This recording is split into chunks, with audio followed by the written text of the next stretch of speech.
welcome everybody to the February 1st, 2022 Carson City Parks and Recreation Commission meeting.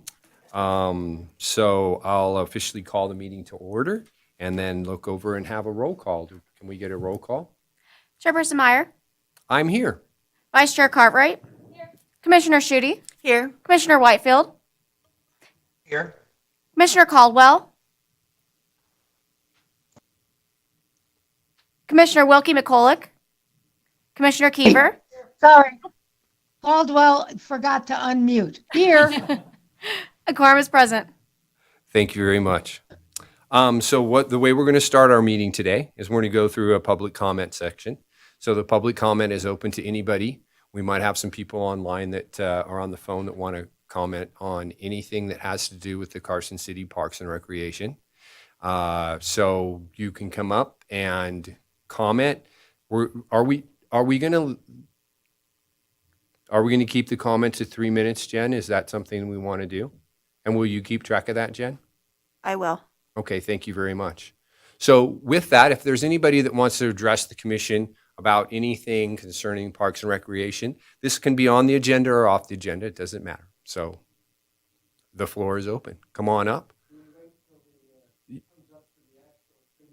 No, sir. What this is this is a public comment, and you're going to comment on anything that's on the agenda or not on the agenda.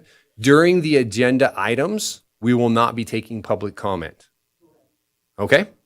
All right, everybody out there understands that, because I got in trouble for that one time. All right.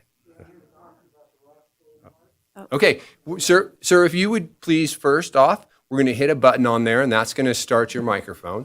And then over here on your left, you're going to see yes, I want you to put your name and information on that, so we'll have that into record. You want that first? Yeah. Okay. Thank you. And I'll jump in when you have 30 seconds left, so you know that you need to wrap up your comments. And if anybody else wants to comment, we can pass that down the way there so we can get your guys' signature on and move this along. Yes, Greg? I have one question. How about phone-in callers? Are they at the end? Are they going to be able to call comment? That is correct. And usually what we do, Greg, is we have that at the end. Okay. Yeah. So, sound good, everybody? All right. Go ahead, sir. Am I on? Introduce yourself and let's go. My name is Santos Corral. I'm a resident of Carson City for 48 years. I live on California Street, Nappian Way. That's catty corner from the Ross Gold Park. They're there. They want to remove the pond from the park, which I am against. And they have fixed up the swing set about 5 times. They've done the horseshoe pits. They've fixed up the fences. They've drained the park. Everything over, they reblenished it. They took away the island. They took away a bridge that went across. But the thing they really need out there is bathrooms.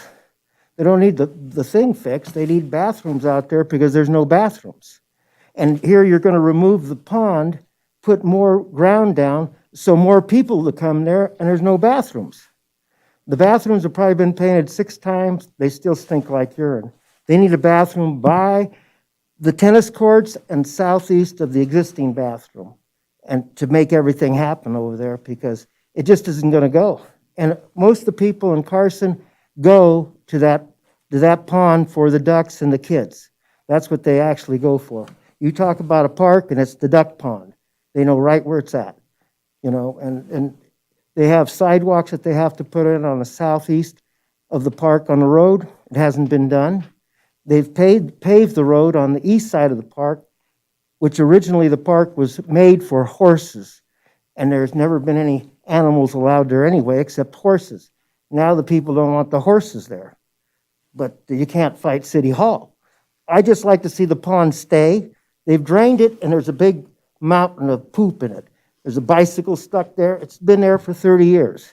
The park opened up in 75. They have fixed everything except the bathrooms. There's been homeless people living there. They close them. There's no toilet paper. The actual park itself, the park department does a super job on taking care of it. They empty the trash cans. When the sprinklers break down and the lawn turns brown, they're right out there fixing it. There's been tons of events out there in the last 45 years. They took down the gazebo. I don't know why. There's been weddings over there, fiestas and parties, birthdays, and they took it down. They need more benches around there. 30 seconds. 29, 28. Well, that's me. I got to say, we don't want the pond gone. I mean, if anybody that lives in Carson City, they know two things, where the duck pond is and the El Charro, you know? Everybody knows it's there. And I'm just against it. We didn't sign any kind of petition. We don't have hundreds of people down here. I'm just speaking for the neighborhood. Well, thank you very much for your comments, sir. You got it, buddy. Thank you. Is there anybody else that would like to speak to the commission?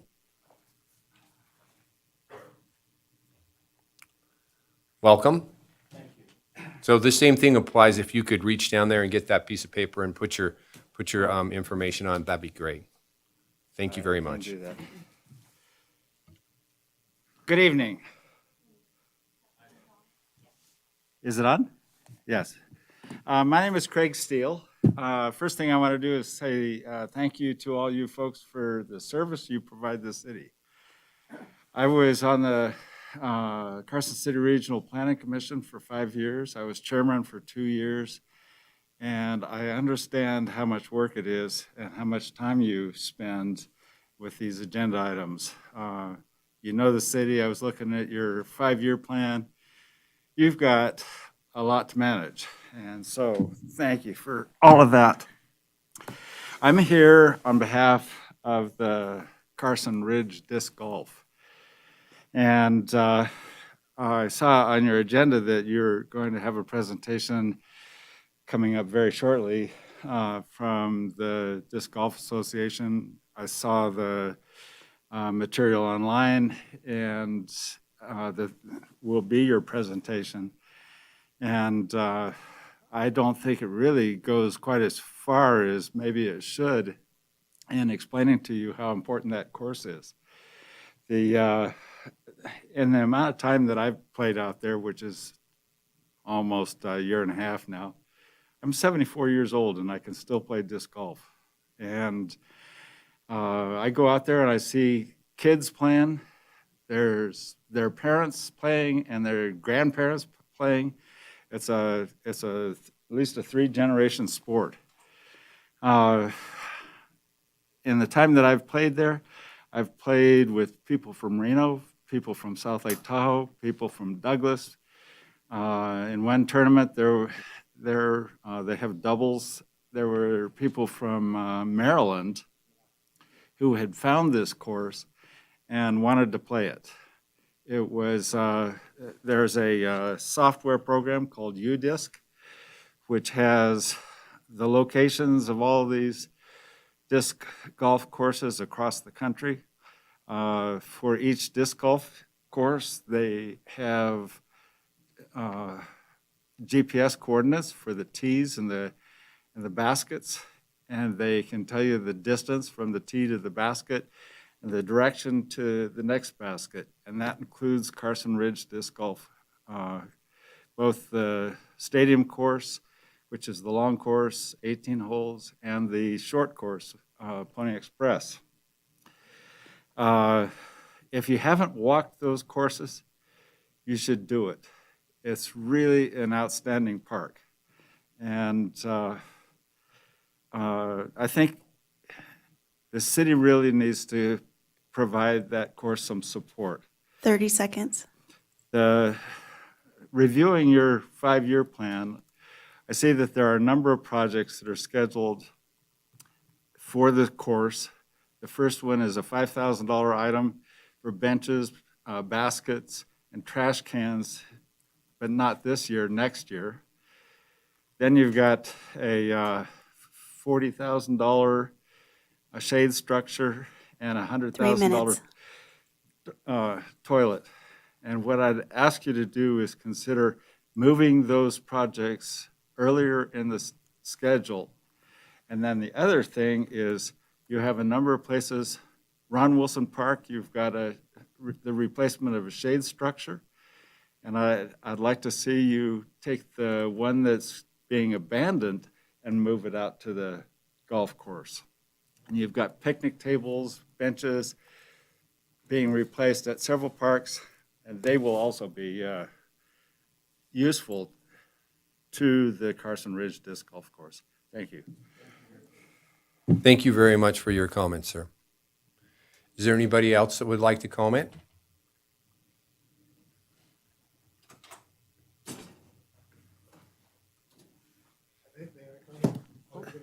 After you, whichever you prefer. Welcome. Thank you.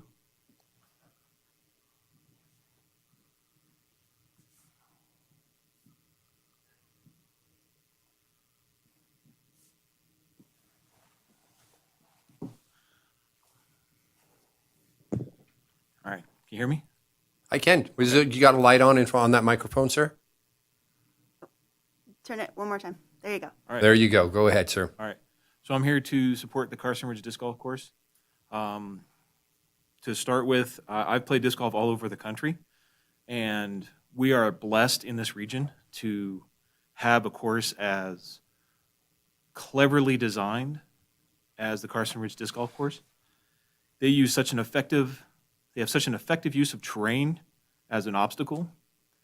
They have thought through everything that you're trying to do with the disc at that course, that I can't say enough about how effective and how clever that course is for high desert disc golf. With the lack of tall trees and corridors that you have to try and navigate, there's really not a better high desert disc golf course in the area. So kudos to the guys who take care of it. The place is constantly upkeeped. They're beautiful holes, and they're constantly moving, so it's always challenging. Something's always new, something's always different, and you have to keep up on it.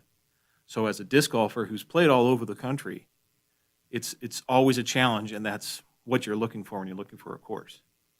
Disc golf in and of itself is such an inclusive sport, like the gentleman mentioned. I personally have played with mobility disabled people all the way up to gifted natural athletes. And the sport in and of itself is welcoming to everybody. Every athletic ability, your willingness to put as much time in it as you want. And I've never had any other sport experience like that other than disc golf. No matter how much you want to put in, you'll get exactly what you get out of it. So I can't say enough about the Carson Ridge guys and how well they take care of that course, and they deserve each and every one of your support. We need more courses like it, because this area, I've gone from seeing when that course opened to no one there, to every Saturday and Sunday seeing the parking lot full. So the sport itself is expanding, especially with COVID. It's one of the few things you can do and get outside and have some exercise and be low key, and still get some and still have fun with lots of different types of people. So I can't say enough to support the Carson Ridge guys, and that's all I have. Thanks. I'm sorry, my name's Tom McMillan. I did. Excuse me, I got something going here. Sir, come on up and put your name down and tell us what you think. And then Carson Ridge Course is something that I really enjoyed playing. My name is Bob Woolworth. I live over in Washoe Valley. If I had guests. Can you hit the green button? Yeah. You have to keep holding it? No, the light should come on.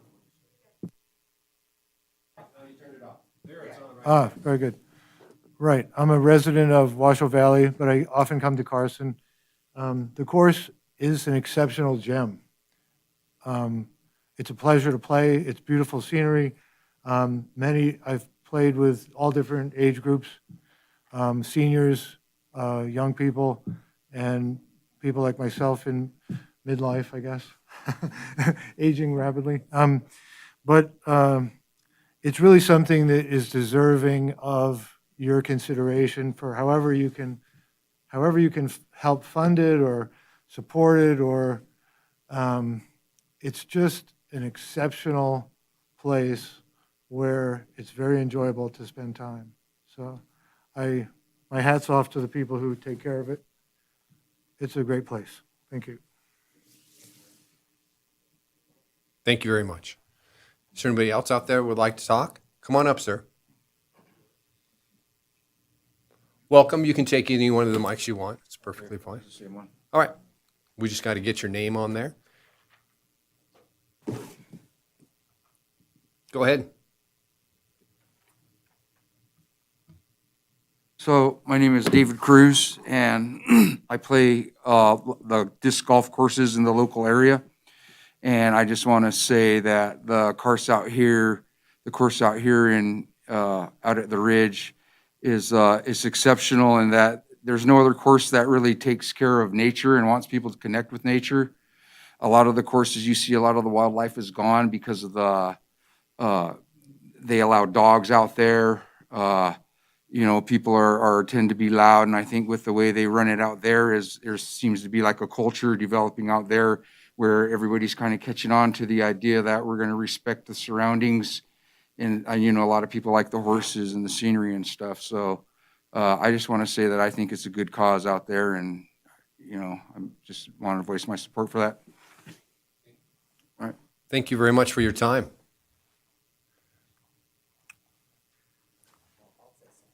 Oh, look at that.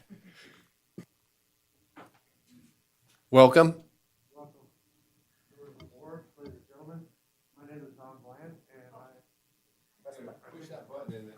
My name is Don Bland, and I am a resident taxpayer and teacher here in Carson City. I concur with everything that everyone has said up till now. The course design is outstanding. The team that was hired to put this in place was experienced, knew what they were doing.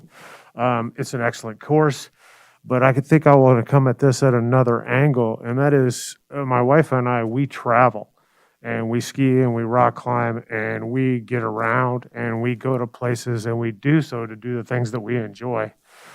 We've been doing that with disc golf now the last couple of years, now that we're kind of able to a little bit. And I think what we're finding is there are a lot of people just like us. And when we travel, we go to Santa Cruz, we go to San Diego, we go to Seattle, we go to Portland. We spend thousands of dollars on these weekends. So destination areas like Carson, Tahoe, Reno has become for disc golf are places that an entire subculture enjoys. And it's really interesting to find out when you get into these subcultures how extensive it is. There are a lot of folks just like us who spend most of their free time traveling and visiting these destination spots to play disc golf, among other things. And we spend quite a bit of money. We got hotels, we got restaurants, we got gas, we got other recreation. And so what I'm hearing and what I'm seeing, especially on UDisc and Disc Golf Course Review and through our channels, is that Carson, Tahoe, Reno, with the addition of Carson Ridge, has become a all-year full-service disc golf community where we can play at the lake during the summer, we can play down here during the winter. And I think what I'm seeing is a lot of tourism and a lot of folks coming to the area to enjoy what you all have done. And I think that's something that Carson City needs to invest in and take note of, because this is a sport that's now on ESPN. And so that kind of national press and the addition of tournament level courses, I think, can draw the kinds of things that Carson City and perhaps the Park and Recreation Commission had in mind when they went forward with this project to begin with. It's an awesome course. It needs to be supported. And I think returns on this kind of investment are already coming to our community. Thank you. Thank you very much. I'll put my 2 cents worth in too.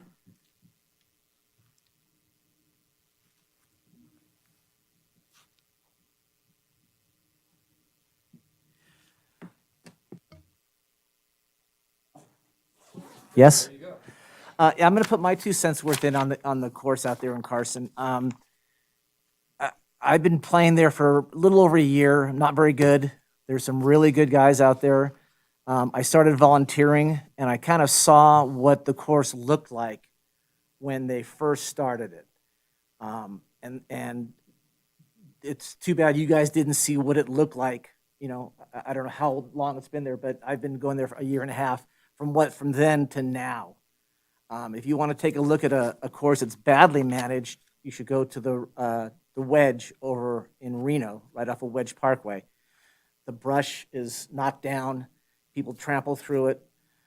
So I thought that they would have the same problem up here. But what they did is they saw that how much damage was being done to the sagebrush and all the other trees. And so they put blocks in there. They put rock formations. They raised a green and put rocks around to protect the plant life because they were all getting crushed down. They're now starting to come back to life. So if you want to see a place that's managed correctly, go to that one. Go to the Carson. If you want to see a place that's not managed, go to the Wedge in Reno, in Washoe County. Both places were put in the desert. We have to work with desert. We don't have grass, because there are some beautiful courses around there where you play on grass. We don't have grass out here, obviously. So they had to put the course in amongst the sage, amongst the rocks. But like I said, compared to this course to that course, there's no comparison. That this course is well maintained, and it's all through volunteers. I've been volunteering for 6-7 months now until I got an injury, but Michael, and Will, every time I go out there to play, they've got a shovel in their hand and a pickaxe, and they're raking and building it up. So if you have never seen the place, like I said, it's too bad you didn't see it a year and a half ago. You should go out there and take a look at it now. It's really remarkable, especially the 9-hole, beautiful little greens. They're all raised with nice black rocks in there, and it's a blast to go to. When I have 2 hours to kill, I'm heading out to the course out in Carson. So like I said, everything's volunteer. I don't know the specifics of money, that how much is donated compared to how much the course gets, but it's something to really look at because it is a really spectacular place. So thank you. Thank you very much for your comments, sir.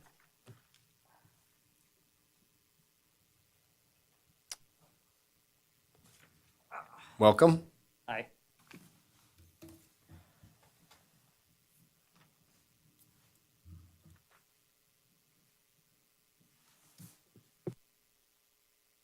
Hi, my name's Martin Schmidt, and me and my wife started playing. I'm here in support for Carson. Is it still off? It was on before, wasn't it? Yeah. My name's Martin Schmidt, and me and my wife are here in support of the Carson Stadium Ridge Golf Course. I didn't prepare anything, but I just wanted to let everyone know that this has improved our quality of life immensely over the past year. With the pandemic, there wasn't much for us to do. And so we found this disc golf. We never tried it before. We went out there and fell in love, and we're out there almost every day now. And we see them, Mike and Will and Levi, out there almost every day that we are there. And it's really a labor of love. Some of the most magical moments we've had in nature are out there with the horses walking through, or sometimes these birds will fly into a tree. One time these birds flew into this tree, and my wife threw a disc and it went off towards that tree, and we thought it was going to hit all these little birds. And there's this one little hole in the tree, and it went through it, and the birds just flew out magically all at the same time. It was great. And so if you haven't been out there, you really should go out there and see it, especially at dusk. Hole 15 at dusk is amazing. So thank you very much. Thank you for your comments. The mic is open. Okay. Well, do we have anybody out there on the telephone that would like to talk to the comment on anything that has to do with Parks and Recreation? We do have one caller on the line. Go ahead, caller. Will you state your name clearly and tell us what you think? Caller, when you hear the 2 beeps, it'll be your turn for public comment. Please state your name for the record. Sharon Keppel. Sharon Keppel. Go ahead, Sharon. Can I go ahead and speak now? Okay, sorry. I haven't done this via phone very often. My name is Sharon Keppel, and I am the president and founder of El Dorado Disc Sports Foundation. We're a 501c3 nonprofit that's dedicated to installing and maintaining quality disc golf courses. We met Mike Plansky and his crew a while back, and they do a phenomenal job at not only planning, installing, and maintaining the course, but their plan to preserve nature and to enhance the community is just amazing. We've been working with them towards either coming under our umbrella as a fiscally sponsored entity or assisting them in getting their own 501c3. I'm going to remain on the phone through the presentation. If you have any questions, either before or after, I'll be available for comment. Thank you. Thank you very much. And the way are you still there? Sharon, are you still there? Well, hopefully you're listening. And ultimately, the public comment, they'll come up and we'll have public comment at the beginning of the meeting. And then we'll have the agenda items. And then there'll be a time at the end of the meeting that we can have public comment also. Okay. And if the board has any questions, I'm also available regarding the plan and the structure. Okay, thank you very much. So with Thank that, you. is there any other callers out there? There are no other callers on the line at this time. Thank you very much. Is there anybody in the audience that would like to talk about anything, either on the agenda or off the agenda? Okay, well, seeing none, we'll move forward with our agenda.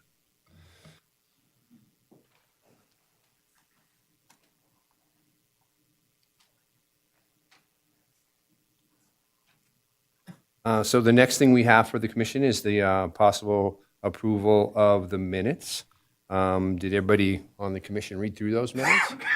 Okay. Does anybody have any comments on the minutes or corrections? Okay. Yeah, that was a long meeting. They did well. Okay, with that, do I have a motion to accept those meetings? Okay. Okay. So that was Leanne and Leah. So all in favor of approving the minutes? Aye. Aye. Aye. Is there anybody that disapproves of that? Okay, moving on. The next thing that we have here on our agenda is the year is up, so we're looking to change the leadership up here and ultimately elect a vice chair and a chair. So do I have any nominations for a new chair? And I've had a wonderful time doing this, so it's been a lot of fun. Okay, well, I'm gonna go out here and say I would like to have Leah. Would you be interested in being the chairman for the next year? I would love to chair. Okay. Do I need a motion for that, or just a vote? Is that the only nomination? Oh, I'm sorry. Thank you very much for that. Is there another nomination for chairman of the Park and Rec Commission for 2022? I hear none. Then you, just to make it official, Ben Johnson, Senior Deputy District Attorney for the record, just to make it official, you would vote for both positions. Oh, so you want both positions at one time? Sorry, I just meant, you can vote one at a time, but just 2 votes in total. Well, so I move to nominate Leah Cartwright, or I second your nomination. Okay. Okay, so all in favor of Leah for the chairman? Aye. Aye. Aye. Look at Aye. that. Well, welcome, new chairman. So the next thing we need to do you want to, I'll actually let you do this. You get some practice in on something that's not too tenuous. How's that sound? Sure. All right. There's the gavel. I did at the beginning. It tapped very lightly, so turning it over to you. Thank you, Mr. Past Chair. Are there nominations for a vice chair?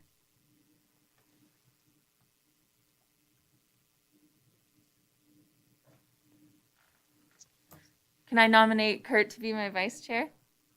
I think you I'll accept a second. I second that. All in favor? Aye. Any opposed? Aye. All right. Well, thank you very much. Wonderful. There Chair you and go. vice chair. You are now in charge of this agenda. Go forward and conquer. Oh, well, thank you. Oh, look at that. The volunteerism. Full service volunteer here.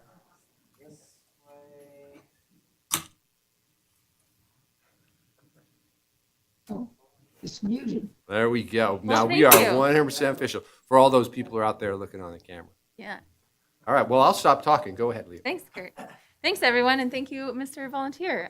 My grandma would put this moment on her fridge for sure if she was still here. So, moving on, we are going to item 6 on our agenda, which I think a lot of our public commenters were here for. That's the presentation regarding the park program of the month, the Carson Ridge Disc Golf Park. So, here we go. Come on up.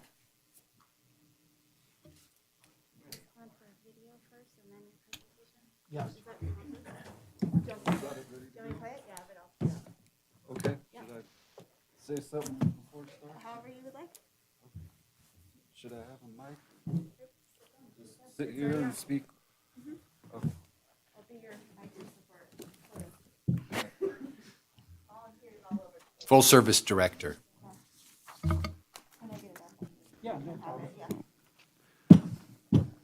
Okay, I'll introduce the rest of our club officers, but my name is Mike Plansky, and the first thing we're going to see is a short film of the course, which is actually from about 1.5 years ago. So for those of you who didn't see the course a while ago, it shows what it used to look like, and if you go out there now, you might notice the improvements against this video, and one of our officers, President Cody Cruz, is one of the featured players in the film, and he's 2-time Nevada State Advanced Division champion.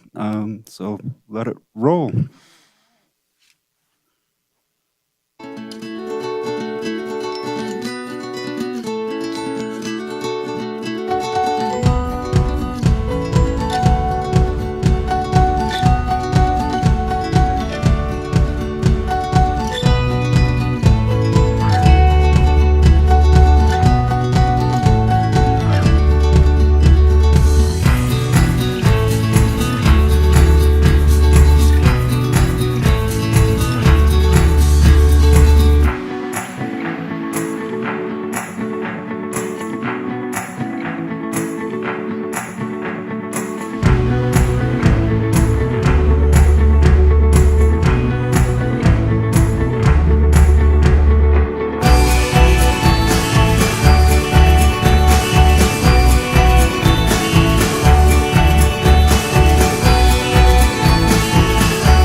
Look at him. Go, buddy.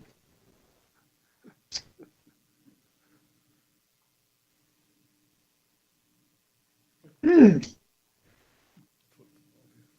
not that easy.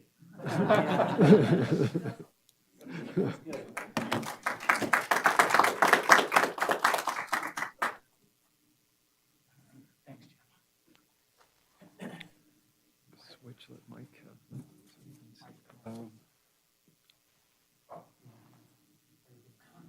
So I'll just go here.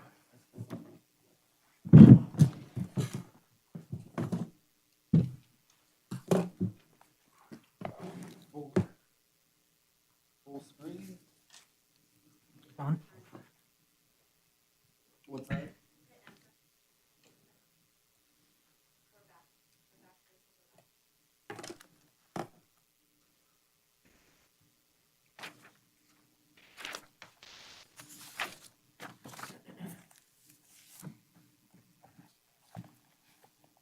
Okay.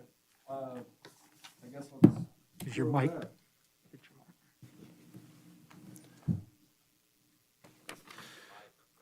Okay, this is just an 8-slide presentation that I'm going to speak to. I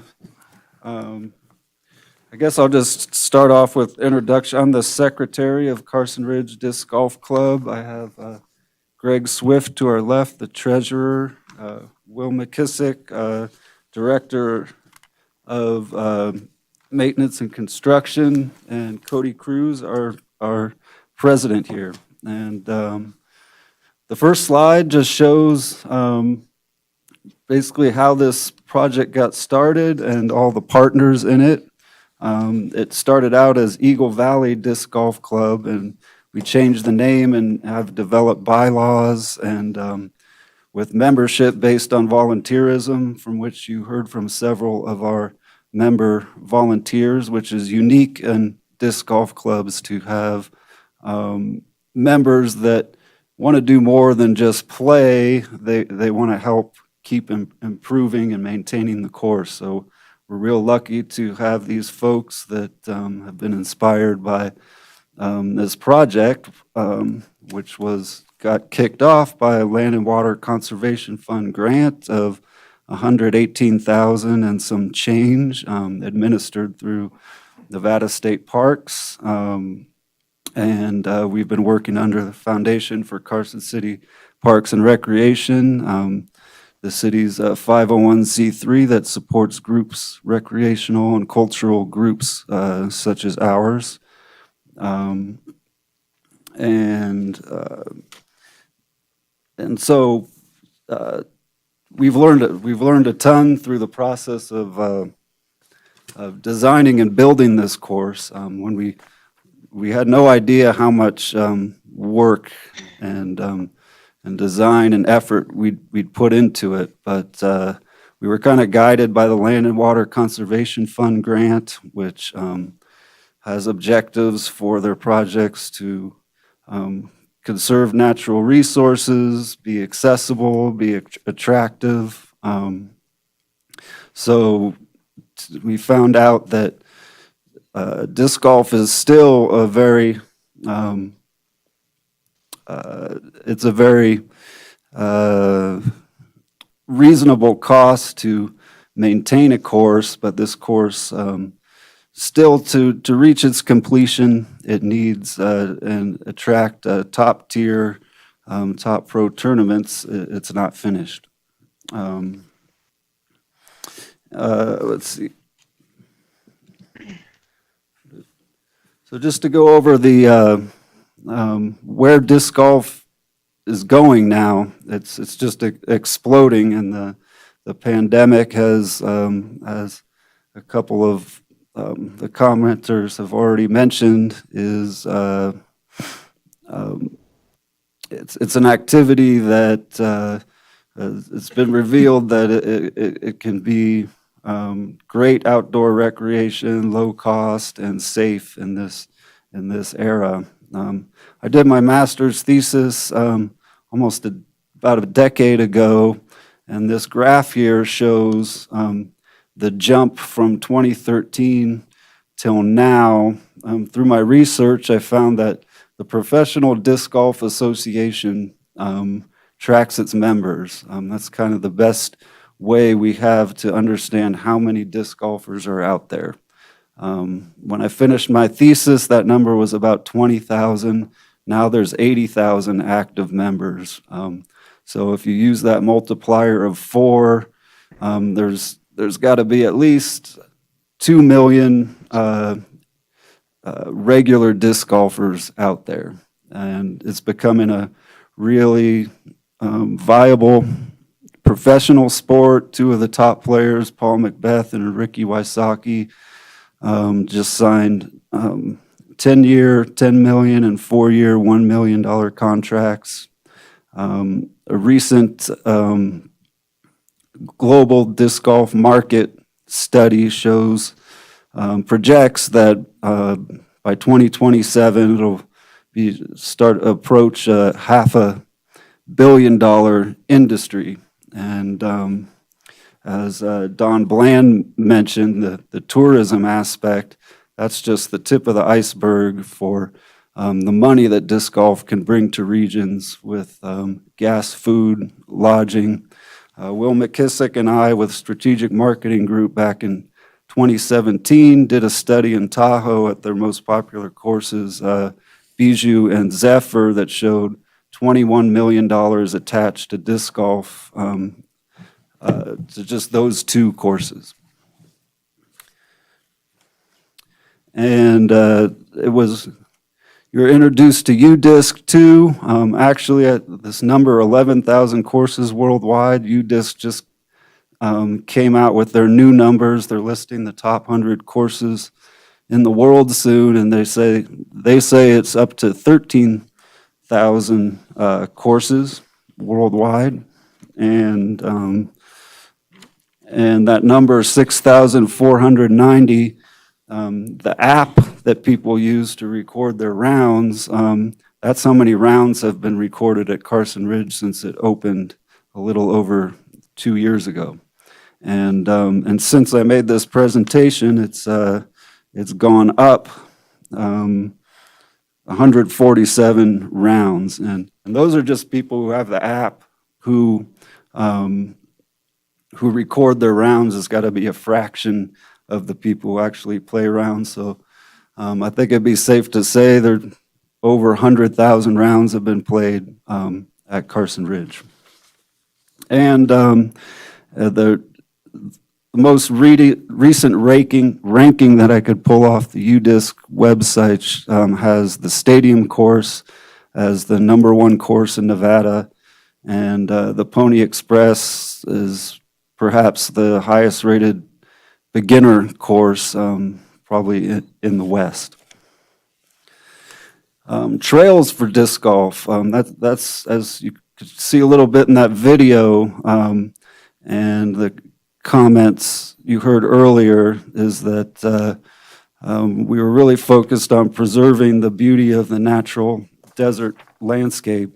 And we've collaborated with experts from several trail groups, including Carson Valley Trails, with who Potter and Greg Swift have been involved with for years. Will McKissick and I got a certificate in leadership for trail building from American Trails, and we got consultation from the ex-executive director of the Tahoe Rim Trail, Linda McDowell, and Bob McDowell, who was high ranking with the Forest Service for years. You can also see kind of how our T-signs have information with elevation profiles and trail lengths and so forth, so people can know what they're getting into when they're going out on the courses.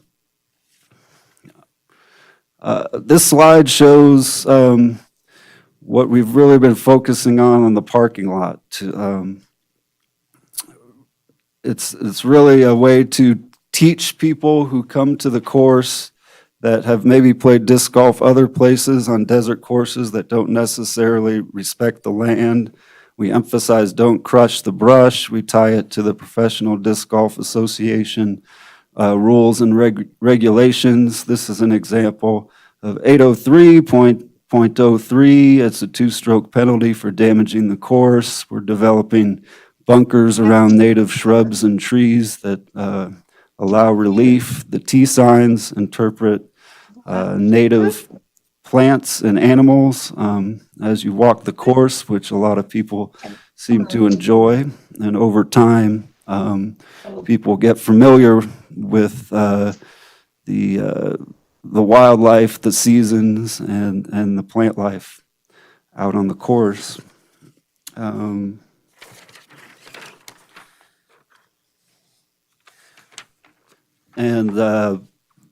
Pack it in, pack it out, the no dogs rule, the no smoking rule.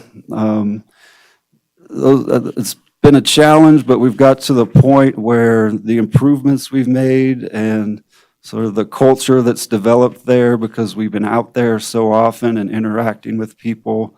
Our club officers have acted as community on-course sort of policing as far as and educating the public. So it's pretty much understood that there's no dogs. People are respecting it. The course stays really clean. The users tend to take out more trash than they bring in. So it stays very clean, and we believe that's due to how much care and maintenance we put into the course. The concept of cues to care starts at the parking lot. And we do have copies if anyone's interested. Will McKissick and I were co-authors of a series, Professional Disc Golf Magazine, or the Professional Disc Golf Association puts out Disc Golfer Magazine, and I was contacted as a licensed landscape architect and landscape contractor in California who's a disc golf activist to help with a series about the widespread problem of erosion and compaction at courses. And we have the magazines here that show how Carson Ridge has been a model for Western high desert courses. Another course in the Midwest was a model for that type of climate. This graphic here shows the hole 12, or island hole, which you showed in the video. It shows how we try to focus footsteps with trails, use drop zones. So when discs are thrown in sensitive areas, you go to the drop zone and don't trample shrubs, armoring drainages, mulching high traffic areas like greens and landing zones and around tee areas with different landscape materials, which over the course of building the courses, we've discovered what materials work best. And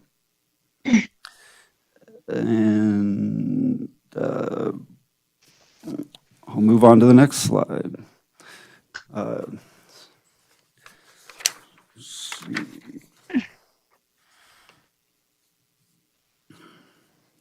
Slides, inclusivity and engagement are very important goals to us, which are written as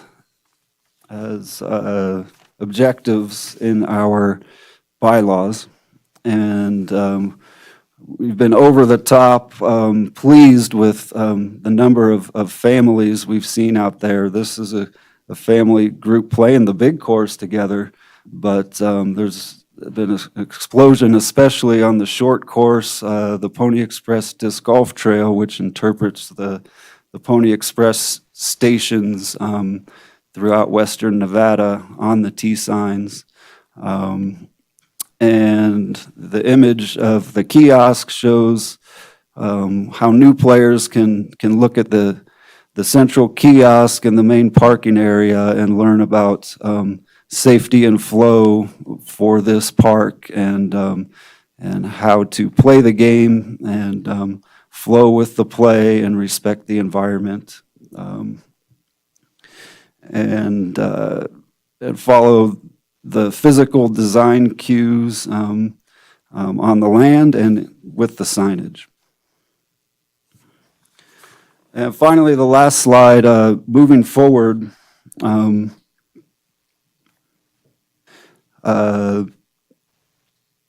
we probably, it's hard to estimate because we haven't tracked completely, but 10 to 15,000 hours of professional level design build, volunteer hours, volunteer labor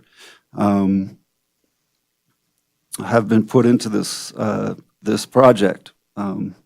And we're looking to pull the weight off of the volunteer efforts a bit, and get very collaborative with the city, the Carson City Parks, Recreation, and Open Space Department, get into the park budget and grant cycles. It looks like Iron Rangers are in store. We feel that the Iron Rangers will be a very valuable tool for raising significant funds, especially more and more people are traveling from out of the area because they're hearing about the course. We get a lot of questions. How do you give to the course? If we make it easy with Iron Rangers, which are coming, that's going to help. As you heard, Sharon Keppel called in with Eldorado Disc Sports. She has mentioned she can arrange in the short term a fiscal sponsorship to cover general liability insurance for volunteers and certificates of insurance for events and activities through NIAC, a nonprofit insurance alliance with whom Sharon has sort of pioneered disc golf with this company. So they're already the company she works with, the nonprofit alliance, already has worked with disc golf, while our club and our volunteers can move forward and decide how we might want to form our own 501c3 or go under Eldorado Disc Sports. But it looks like we can go forward with a fiscally responsible agent to work with. And we also look forward to more regular and intensive communication with the Carson City Parks and Recreation Department towards developing MOU, maintenance agreement, slash master plan, which we've already put hundreds of hours into whole by whole master plan and how to take care of the property, and we just want to start coordinating so that we can share roles and responsibilities and financing.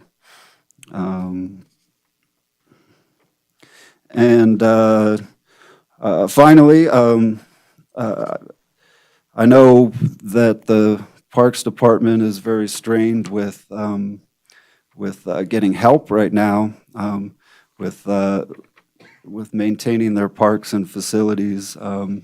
I'd just like to mention, I've recently applied for a park maintenance position part-time that I would love to take on if there's a possibility of incorporating some work at the course. No, I have to be here.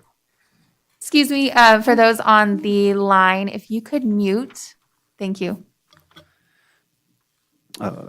Yeah, so I was just wrapping up. There's a lot of ways to get the funding and support and resources that this park really needs. Especially, I'd like to emphasize again, the park is not complete yet. There's more tees and trails to build that are basically on the T signs, or the T signs are a sort of master plan in themselves. When we complete some more Ts, we will be able to host major national events that could bring possibly thousands of people to the region. But one thing to note about disc golf is there's this huge gap. The top tier players throw maybe 200 feet further than most of the people locally. So therefore, we need to be able to extend the course and build out the facility a bit in order to attract those type of events, which is one of the goals of our club and in the bylaws.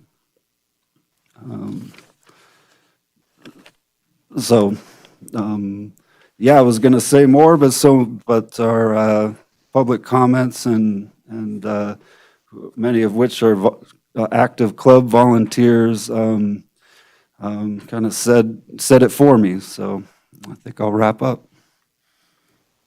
Thank you, Mr. Plansky. Commission members, questions? I see one from Leanne. Go ahead. And as a comment, just wanted to say your presentation was excellent. The scenery out there is beautiful, and all the volunteers, this is obviously a labor of love. Put a lot of your heart and soul into it, and we really appreciate all your efforts on behalf of the disc golf community in this area. Thank you so much. Thank you, Commissioner. Wow. I have a lot to learn about disc golf, but I am really intrigued and grateful. I think about Carson City and just the quality of life and, our outdoor recreation and really how this community appreciates opportunities to get outside and not only to exercise, but to just enjoy nature and appreciate it and have opportunities to do that. In some of the conversations, one of the speakers during public comment talked about 3 generations interacting at the same time, and that is incredible. Walking the course, the multi-generational,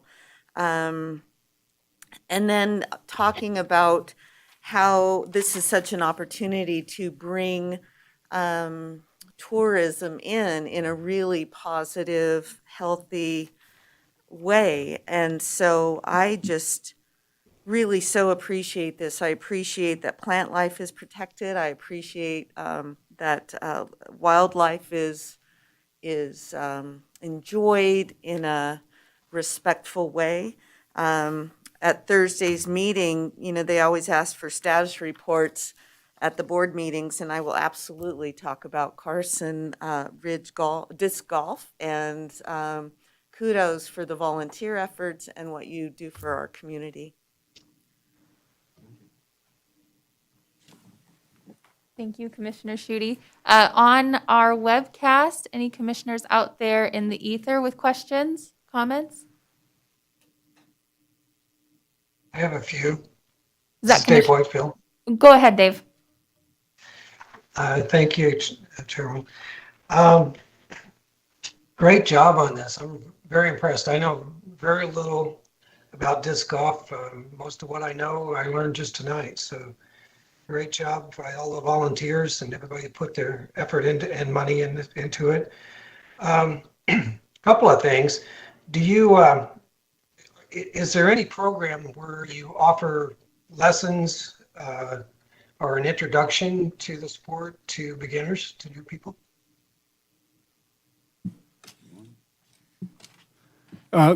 For the record, Greg Swift. I've been with the project since the beginning. And yes, we're trying to do clinics right now.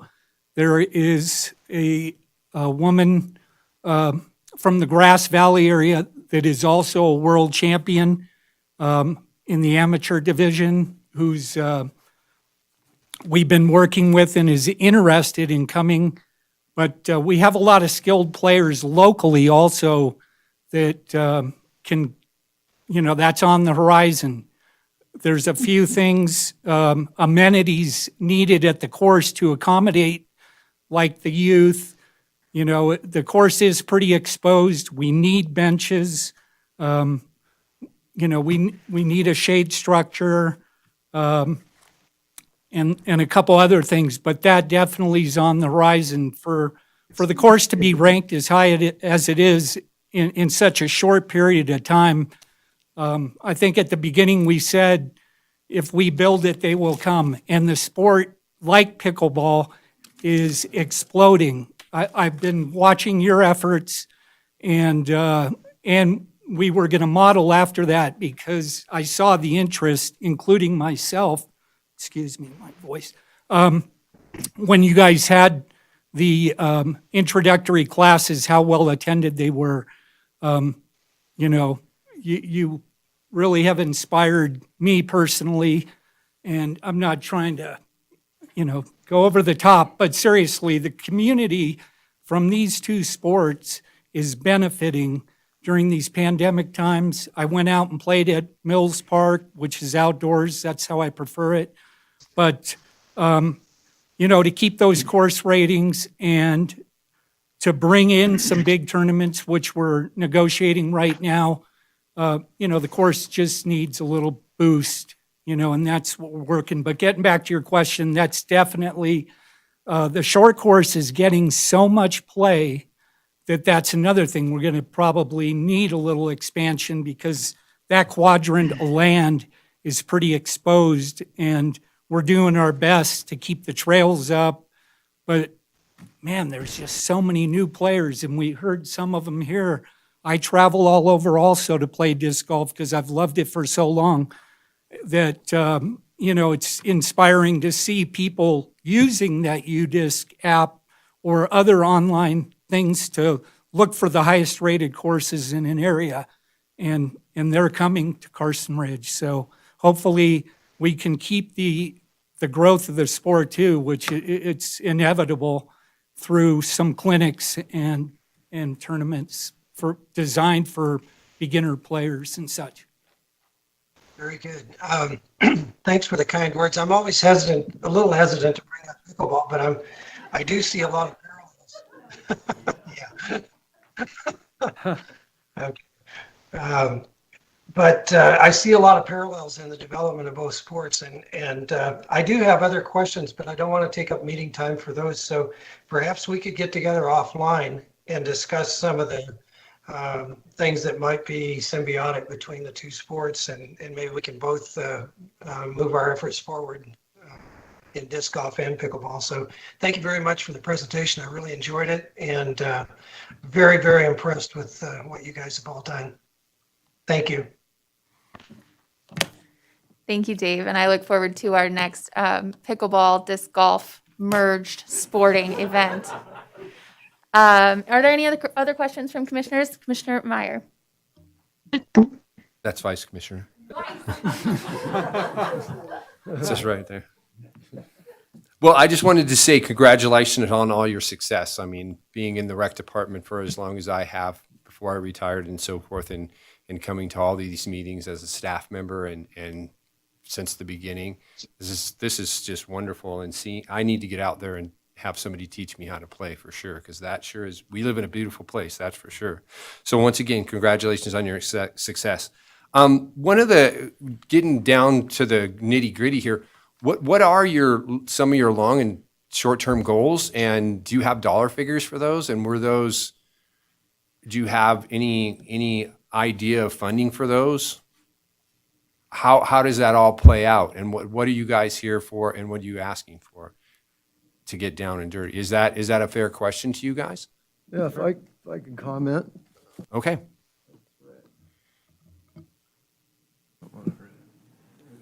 Yes, hello, I'm William McKissick, and I've been involved in this for quite a while. As far as what we want is, we're here to say hello, that we're here. Looking at the numbers of what other parks are getting for help, we feel that we've done far to what we should do and beyond. What we need to do to move the ball so it can continue, because this course is at a point where you can't afford to almost for how much money comes into disc golf, what it brings to this, you can't afford not to do it. You can't afford not to help as much as you can, whatever things that we're trying to get done, like it could be multiple shade structures, not just one. There's a couple spots out there that we would like more. Water, the water's sitting right there. It wouldn't take much to bring the water. It's just right there off the road. It's maybe 60 feet away. And just a little bit of help and love we'd like out there. We just feel like we've done our part, and we'd just like to get the respect that the other parks get. And I really do appreciate the city, Dave Navarro and Jen Budge, for getting this in and all the hard work that they did. Really appreciate it. And now we need to go to the next level and finish the thing. It's not finished. So we need help with, any way that we can get it. We just need help out there, or at least some sort of communication, and so there's some back and forth so that we're on the same page. Because we feel alone out there right now, I guess, is how I would say. And The dollar figures are not, sorry. The dollar amount isn't like gigantic. It's like a little bit of help staging materials, and finishing those benches. Again, like I say, in the heat of summer in particular, we need some respite for people to have benches and some amenities out there. And the volunteers we have are doing everything by wheelbarrow from some, a lot of the places are far away. It's pretty arduous, and I'm getting a little bit older. It's harder every day when I wheel those. But no, as far as a dollar amount, we could draw up something, but it's not a tremendous amount, especially in the scope of the budget. And I think that's what Will was trying to say is we weren't budgeted for anything last year and then don't see anything this year.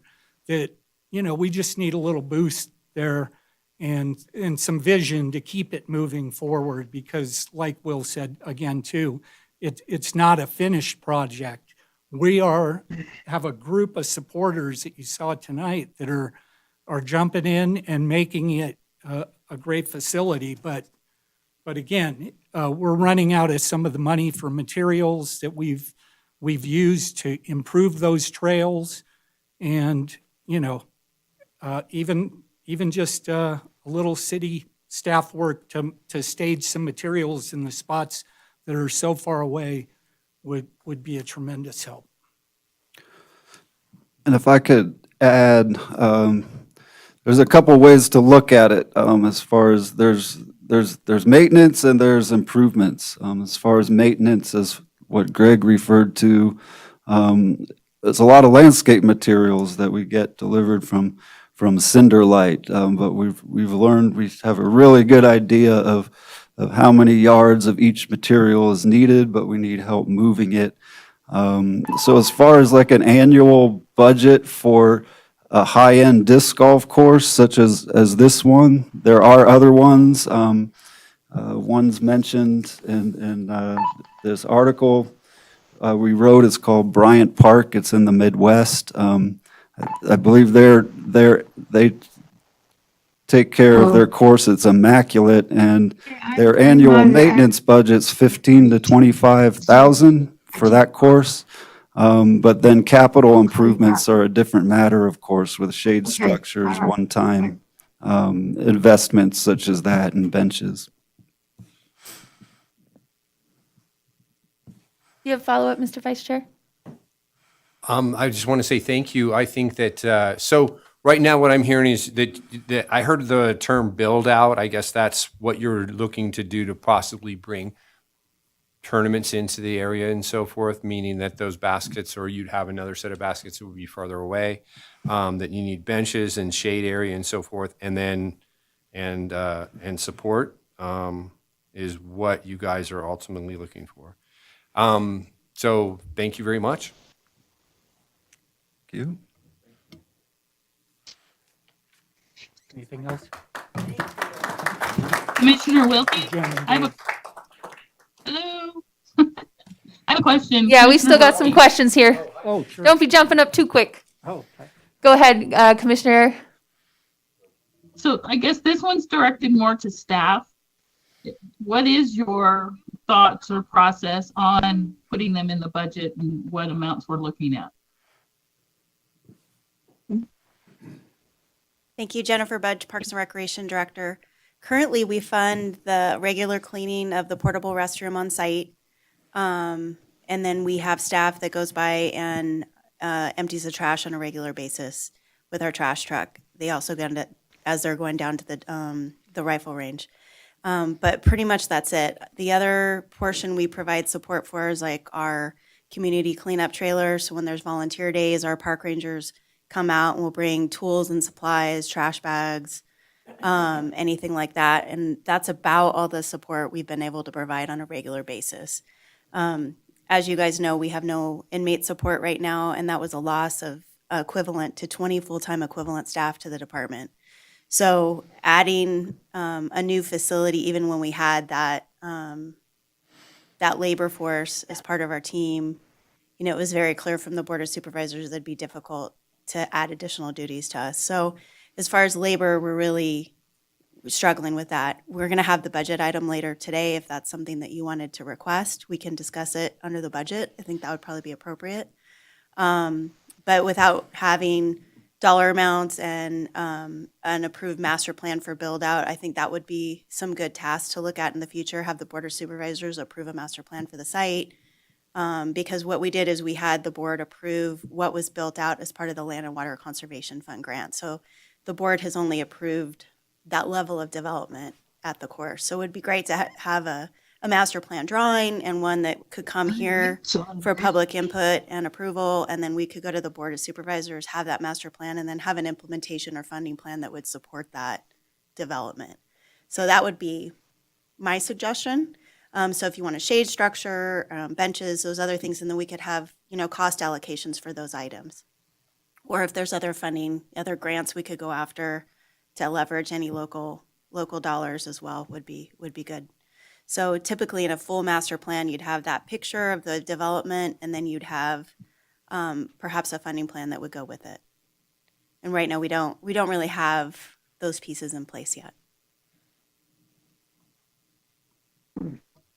Thank you. I appreciate the input. Also, I just want to thank you. That course is great. I just started playing with my daughter and her son, and my new son-in-law, and it's incredible, and I've really enjoyed it.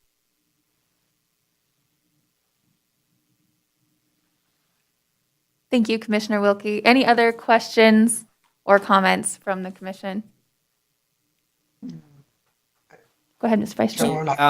After Jennifer's talk about that, is that something that you guys have, or you guys are willing to put forth? And as far as coming to us and saying these are the things that we're prioritized, and these priorities are X, Y, and Z, and you know, I don't know if you guys are doing anything for fundraising or things like that, but I know that in the past that some of the organizations have come to us and said, hey, we want X and it costs this much money, and we've saved this much money to get it, and we try to jump in and match that, those kinds of things. So have you guys discussed that at a board level? And if so, can you share any of that with us? As far as master plan development, that is my training and profession as a landscape architect, and we have gone a long way towards what Jen described as build out and capital improvements such as shade structures. But in our minds, a master plan also includes the maintenance, materials specifications, best practices, and so forth, because I think the four of us who really pushed to get this project to where it is, it's just clear we're not going to continue at this level. We've basically dedicated most our entire lives to it. So I would like to be involved with developing the master plan. I don't know if it's possible to get funding to hire a firm or hire my expertise to help develop the plan. So I feel those are options, and it's kind of a transition we're making right now, where the primary board members, at least Will and I, are going to be less and less involved, but we want the course, the park, and its future to be in good hands. If I speak, Which with the unmute. the volunteer members we have now, we feel very confident that they can help carry the torch, and they have a very good understanding of the objectives and mission of our club and the park. And looking further into the future, other sites for disc golf courses in the Cottonwoods or the Pines, at the same level of design and construction as Carson Ridge, but in different types of environments. So, Time limits on this.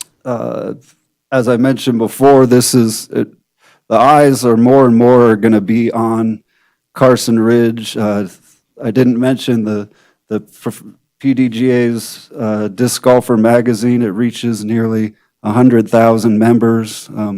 These articles are written about, and Will and I are on the PDGA Environmental Committee. So we're just very interested in everything we do here is a model for disc golf everywhere, because disc golf, if you look at the majority of courses, it's a big problem. There's a lot of erosion and compaction because people who are not professionals and don't understand ecology and trail building and soils put courses in, and land gets degraded. So the bottom line is it costs more to build a course that is sustainable, and this is the model. So if there could be funding for planning documents, grants like the SNP, Southern Nevada Public Lands Management Act. Our club would like to seek an award for at the 5-year review of the Land Water Conservation Fund of our course. We feel it warrants a national award, and so we want to open the door, the floodgates for disc golf everywhere, for this kind of funding. And we're the ones who are, at least in this region, shifting the model for how courses are built, such that the grants and the funding doors open. Whereas if the status quo is most disc golf clubs just say, it's going to cost 15 grand. We just got to put baskets in, we put a tee box in, and that's it. But then what happens to the land? There's a lot of evidence to show that it gets rapidly degraded, and outdoor recreational resources on beautiful pinyon, juniper, canyon, ridge views deserves to be protected. So I would like to continue helping, but I think funding's needed not only for capital improvements and maintenance, but also for planning, such as master planning. So, as far as what you're talking about, having Cinder Light come out there and drop material and so forth, is that money coming from what's left over from those grants and so forth? No, that's the money we raised for course sponsors. And again, Cinderlight's been great about giving free delivery, but as we go and raise money, we've been buying materials for the course to keep it up. So it's been on an ongoing basis. So just that, I'm trying to drill down on some things so I can have an understanding, and you guys are so supportive of this, and you're telling us how many people use that. So on an annual basis, Greg, what do you write a check to? What do you pay Cinderlight every year to bring product out there to preserve what you guys have going out there? We could get back with you when I have the documents. I have all the receipts, everything. Well, I just that wanted we've a done. guesstimate. Just a guesstimate, probably 5,000 for this past year, 2021. And again, we've been spending as we take in. So we're almost Understood. depleted at this point, and we are under the foundation, so we do have a small amount in our foundation, but we've been using it as we go. Okay. Well, thank you very much. I'm sorry. I'm just trying.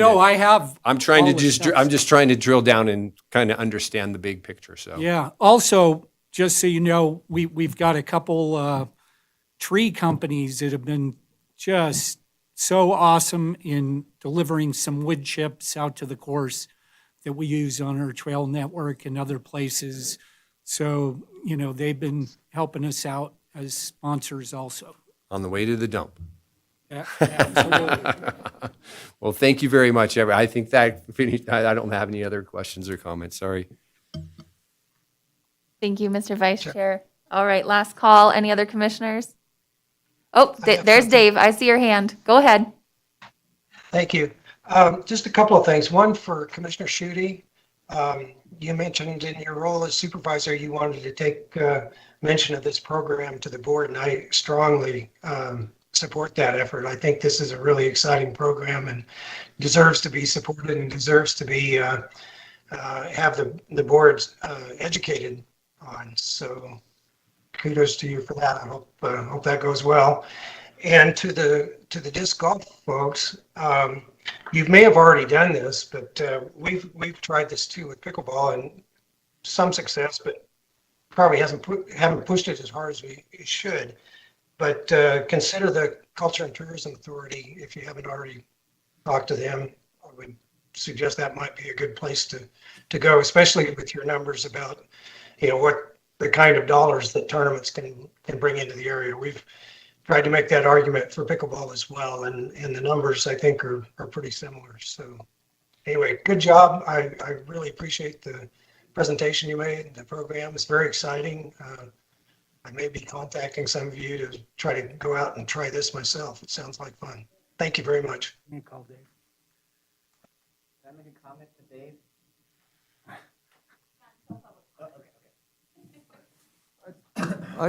I'd like to make a comment to what Dave was saying.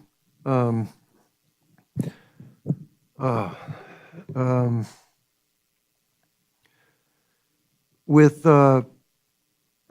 the money that's out there, I guess what we're trying to get at, which is maybe what Kurt was mentioning, he's trying to get directly to the amount in dollars. And what I was saying before is that we're just here to say hello, kind of, and put ourselves on the radar so that we are kind of get some attention.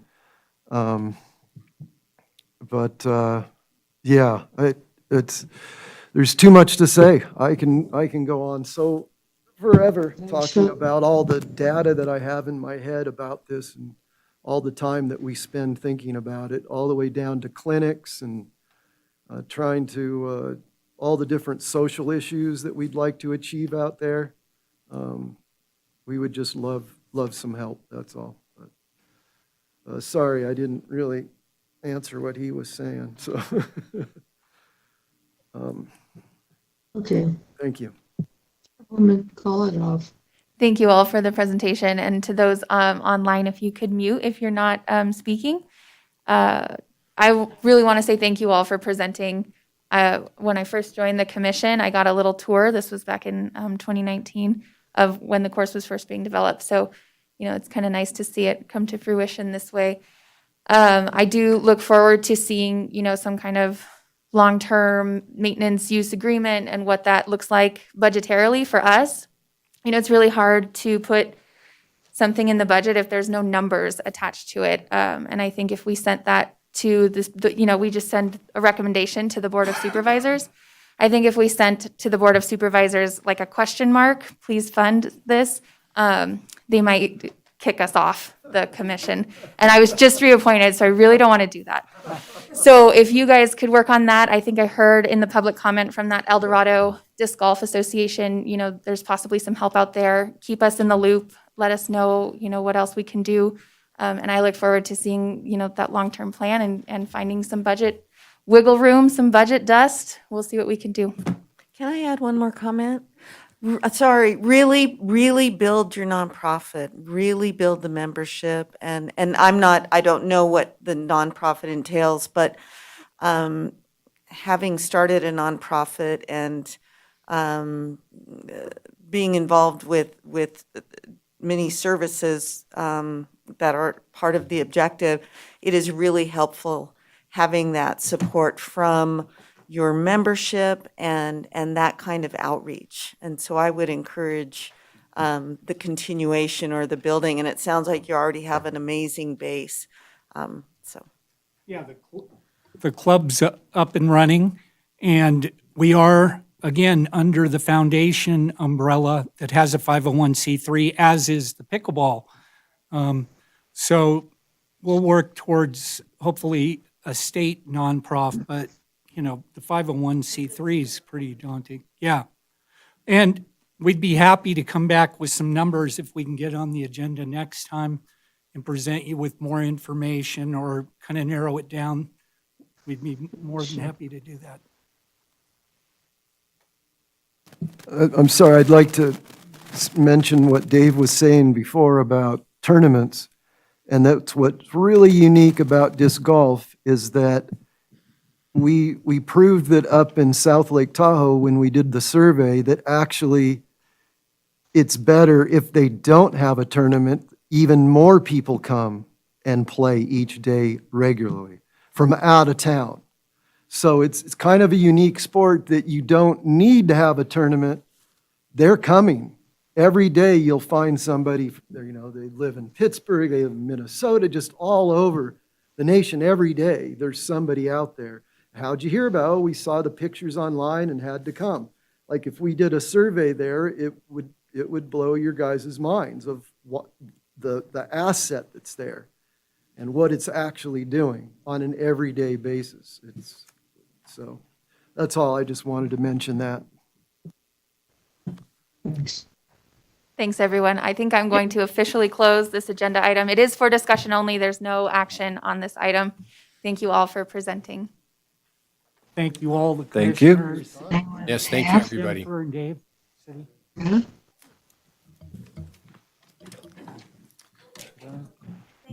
We'll take a 2-minute recess. It looks like people are clearing out and we need a bio break. Should I take my Yeah, let USB? me- I didn't want to just pull Oh, it no, out. you're fine.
I would like to call us back from recess. Those of you out in the ether, we can hear your conversations. Well, so are the pickleball. Just so you are aware. Excellent. I will call the meeting of the Parks and Recreation Advisory Commission back to order from our brief recess. Thank you for that. Okay, We will carry on with agenda item 7, which is a presentation by Duncan Golf Management regarding operations and management of Eagle Valley Golf Course. Take it away, Scott Wachowski. Yes. Excellent. Good evening, Scott Wachowski, Director of Operations, Duncan Golf Management. To my right is TJ Duncan, Duncan Golf Management, Vice President of our company. T, I'll get started. I'll go through the presentation. Please chime in with whatever you have. So tonight we're going to talk about 2021. It was a heck of a year, as it was for many. So I'm going to kind of review where we're at, talk a little bit about 2022, what's happened in 21, and what we're doing at the golf course. So the start of 2021, the vaccine comes out in December. We're very optimistic. Golf boomed in 2020. We budget for a continued boom as many new people came to the game of golf. And we thought like, hey, here we go into 2021. COVID is over. No, it's not. It's still with us. We all have masks on. But golf is absolutely revived, not only in Eagle Valley, but in our state, in our country, and across the globe. What happened, and I'll talk throughout the presentation, is that while golf was revived, the labor pool certainly wasn't. So it was a real survival year operationally. Financially was pretty amazing, to be honest, but it was a struggle to get there. And our staff was taxed, our ownership was taxed, and it's 2 years in a row of trying to figure out how we do this and meet expectations. So I put this slide on here. You know, it was a bench press all year that we just feel like we could not get the barbell off our neck. But the resources were there. We just couldn't get people to come in and work. So I'm going to take this month by month, as it was kind of a crazy year.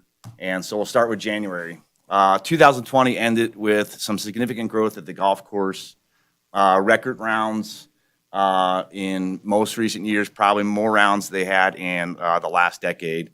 So January started off that same way. We were like gangbusters. The temperature in the 50s, people are playing golf. It continued.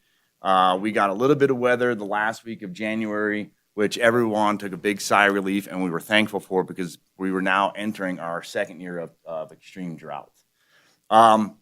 We built some budgets pretty close to 2020 with some modest growth. 2020 was a record year, not only Eagle Valley, but at all of our golf clubs. So we didn't want to build something that was too far past reaching, but it was increased.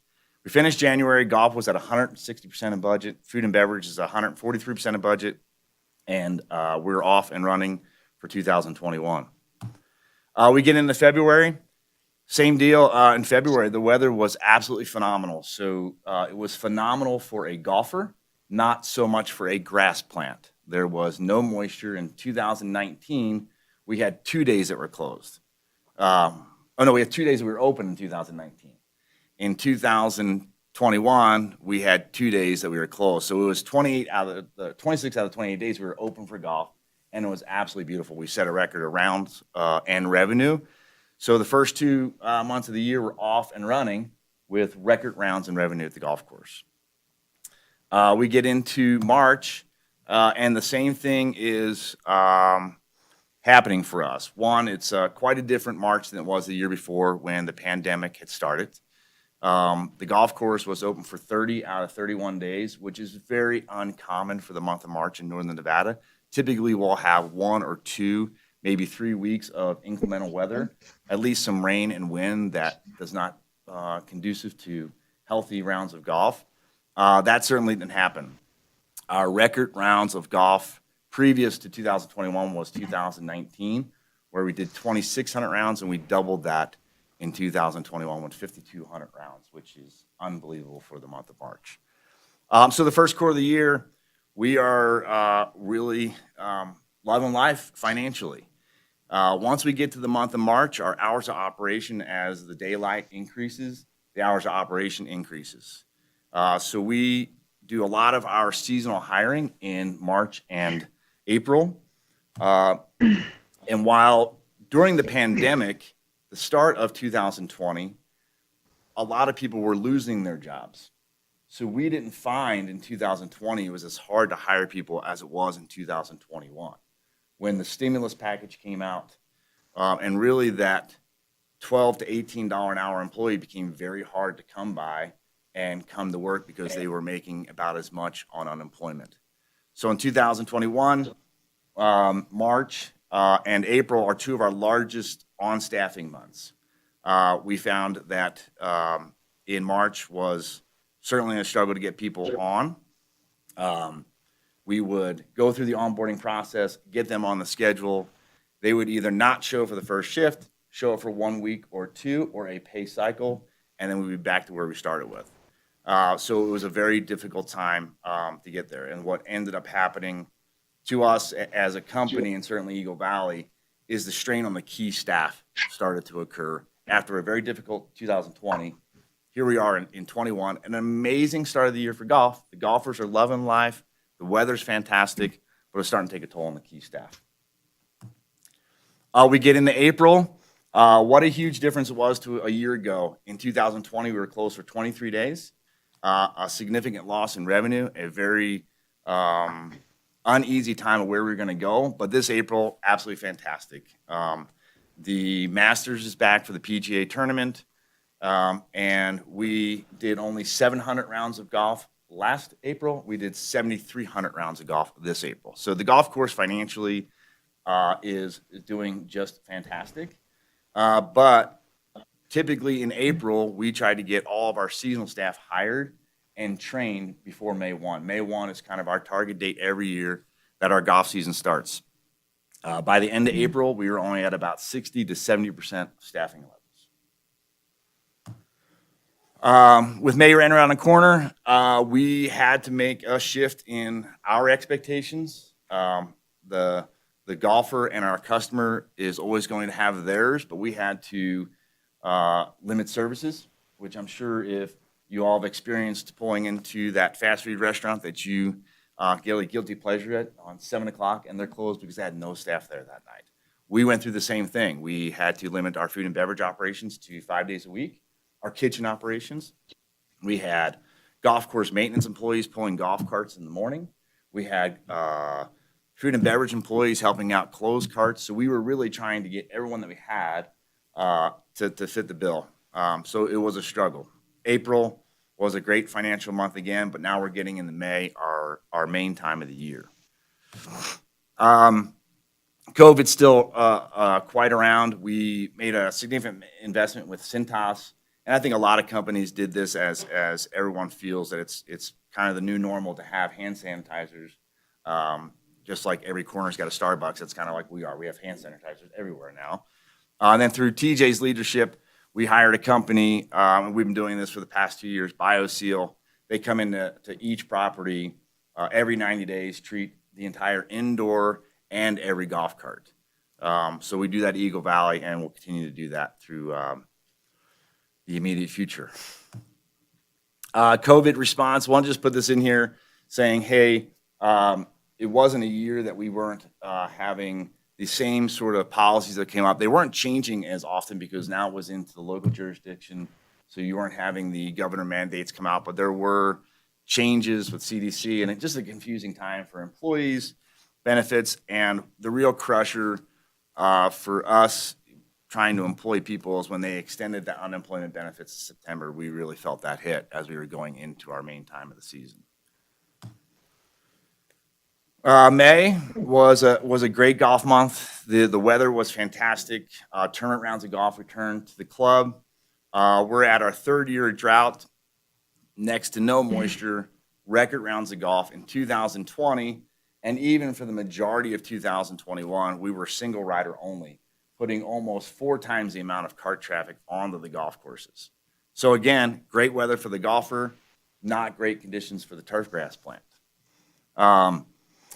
Our region in particular being on 3-year drought suffered significant turf loss. And it wasn't an economic situation, it was an agronomic and atmospheric situation. Some of the top clubs in our area were bringing trucks and trucks of sod in to replace desiccated turf. Eagle Valley certainly had that starting in the month of May and really starting to show up as we went through the year. May ended up at 92% of our budget. It was the first month of the year that we did not achieve our full golf budget. And then food and beverage was kind of shocking us all of just blowing the budget out of the water. It felt like a slow month comparable to a May, but we did just over 7,000 rounds. We get into June. June started off again great. We had a little cool spell in the beginning, but then hit our first 100-degree day. So it was, we hit 33 degrees in the beginning of the month, which we did put new sod out there. That really took a bite. So we kind of like waited as long as we possibly could. And then it's 33 degrees. But that happens. And then we hit 100 degrees within about a 2-week period. It was pretty dramatic for the turf. But hey, people are golfing, loving life. In June 2021, we exceeded 2020 by nearly 2,000 rounds. So June was a great month of golf financially. The staff's starting to feel it, and the turf grass is certainly on the decline, and we could see the golf course conditions were starting to decline. Golf budget finished at 95%, food and beverage at 178%. This is where I wanted to kind of push pause a little bit on the numbers and say, hey, we're blowing this food and beverage budget out of the water. But to keep it in perspective, we budgeted food and beverage very conservatively because in 2020, restaurants are open, restaurants are closed, bars are open, bars are closed. So we put a very level number on there. So I built these into the presentation to kind of put it in perspective that last year, year to date in June, we had $78,000 generating food and beverage revenue.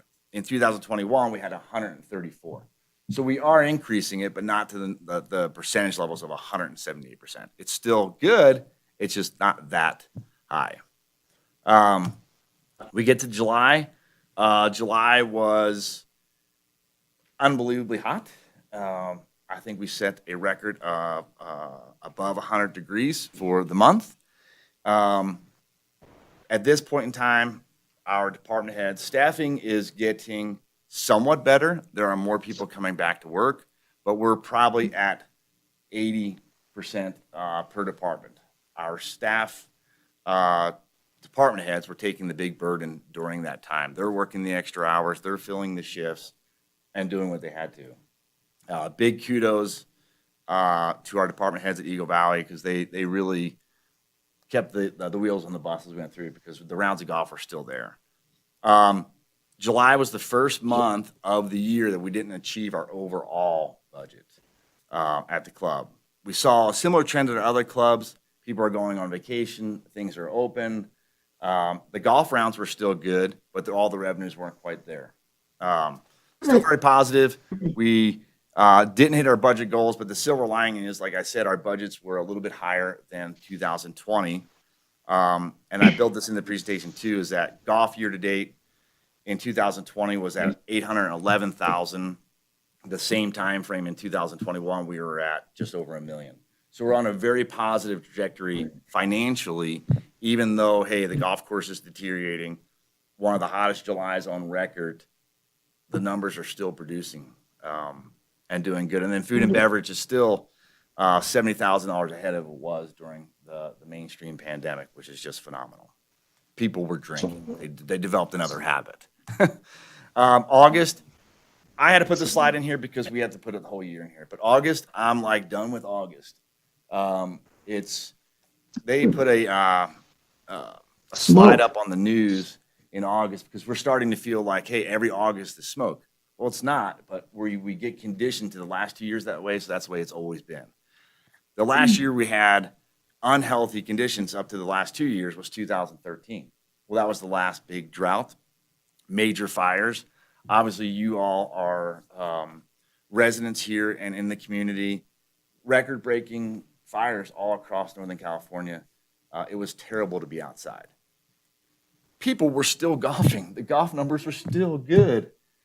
The problem that we fell into August is that our department heads are all at their their wits' end. They're kind of getting tired. And then we had staff, which, we're in the golf business. A lot of those folks work outdoors. And our maintenance crews were now coming in and saying, hey, I can only do 4 hours today. The smoke is just too much. So we got unemployment, pandemic, can't get people to show up. And then our great employees, now we've got to really say, hey, we've got to take care of them and figure some things out. So we got to, again, try to figure out how we operate and keep moving. So one of the good things is that the golf course was getting to a point where our other golf courses had recovered for the most part from the winter damage. Not all, and we'll probably be a couple years till we get there.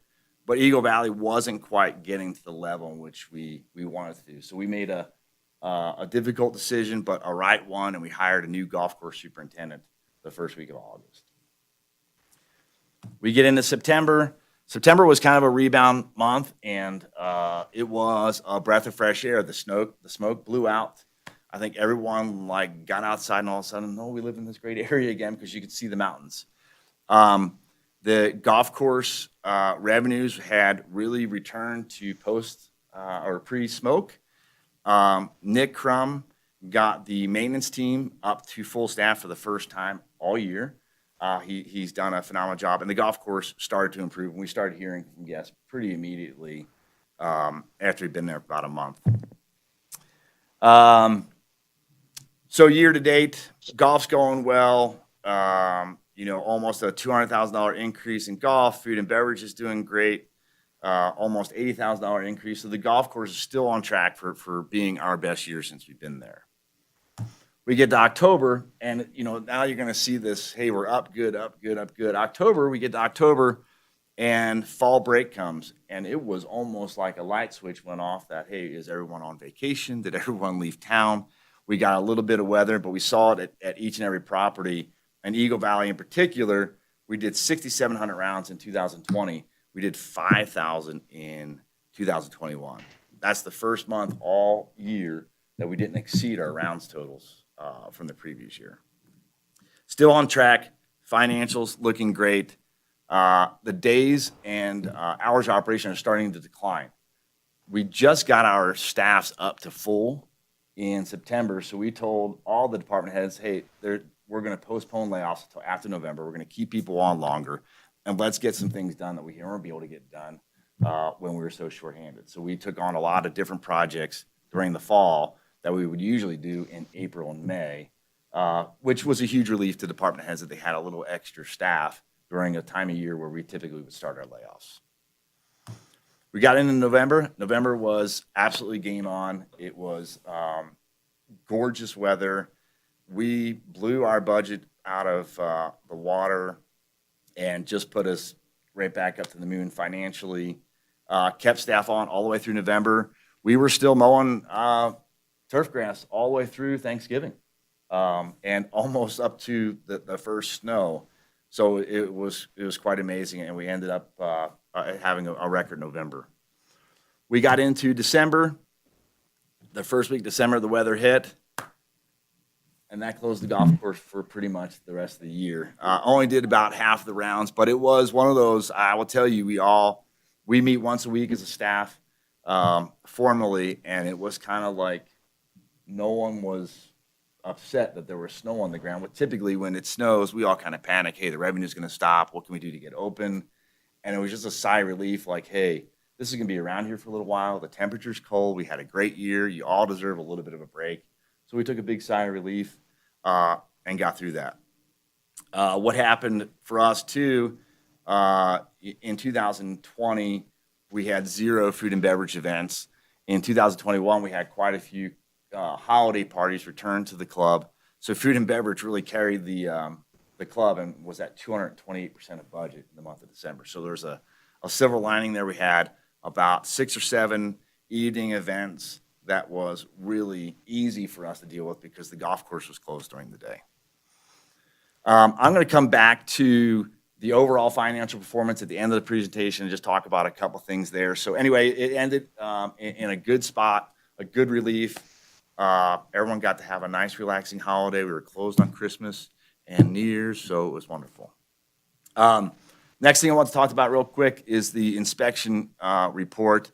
I think everyone has everyone has the detail in their packet. We put one extra level on here was the I can't remember what we call it, action achieved. So you guys can review that. I wasn't going to go page by that, but we I think only have one or two things on there that are still pending, but we've accomplished 98% of it.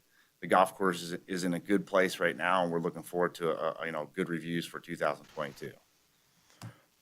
Marketing and promotions. I'm going to kind of breeze through this really quick. We started the website in 2021. Wildly successful. We have our prepaid tee times through there, over 20,000 website visits.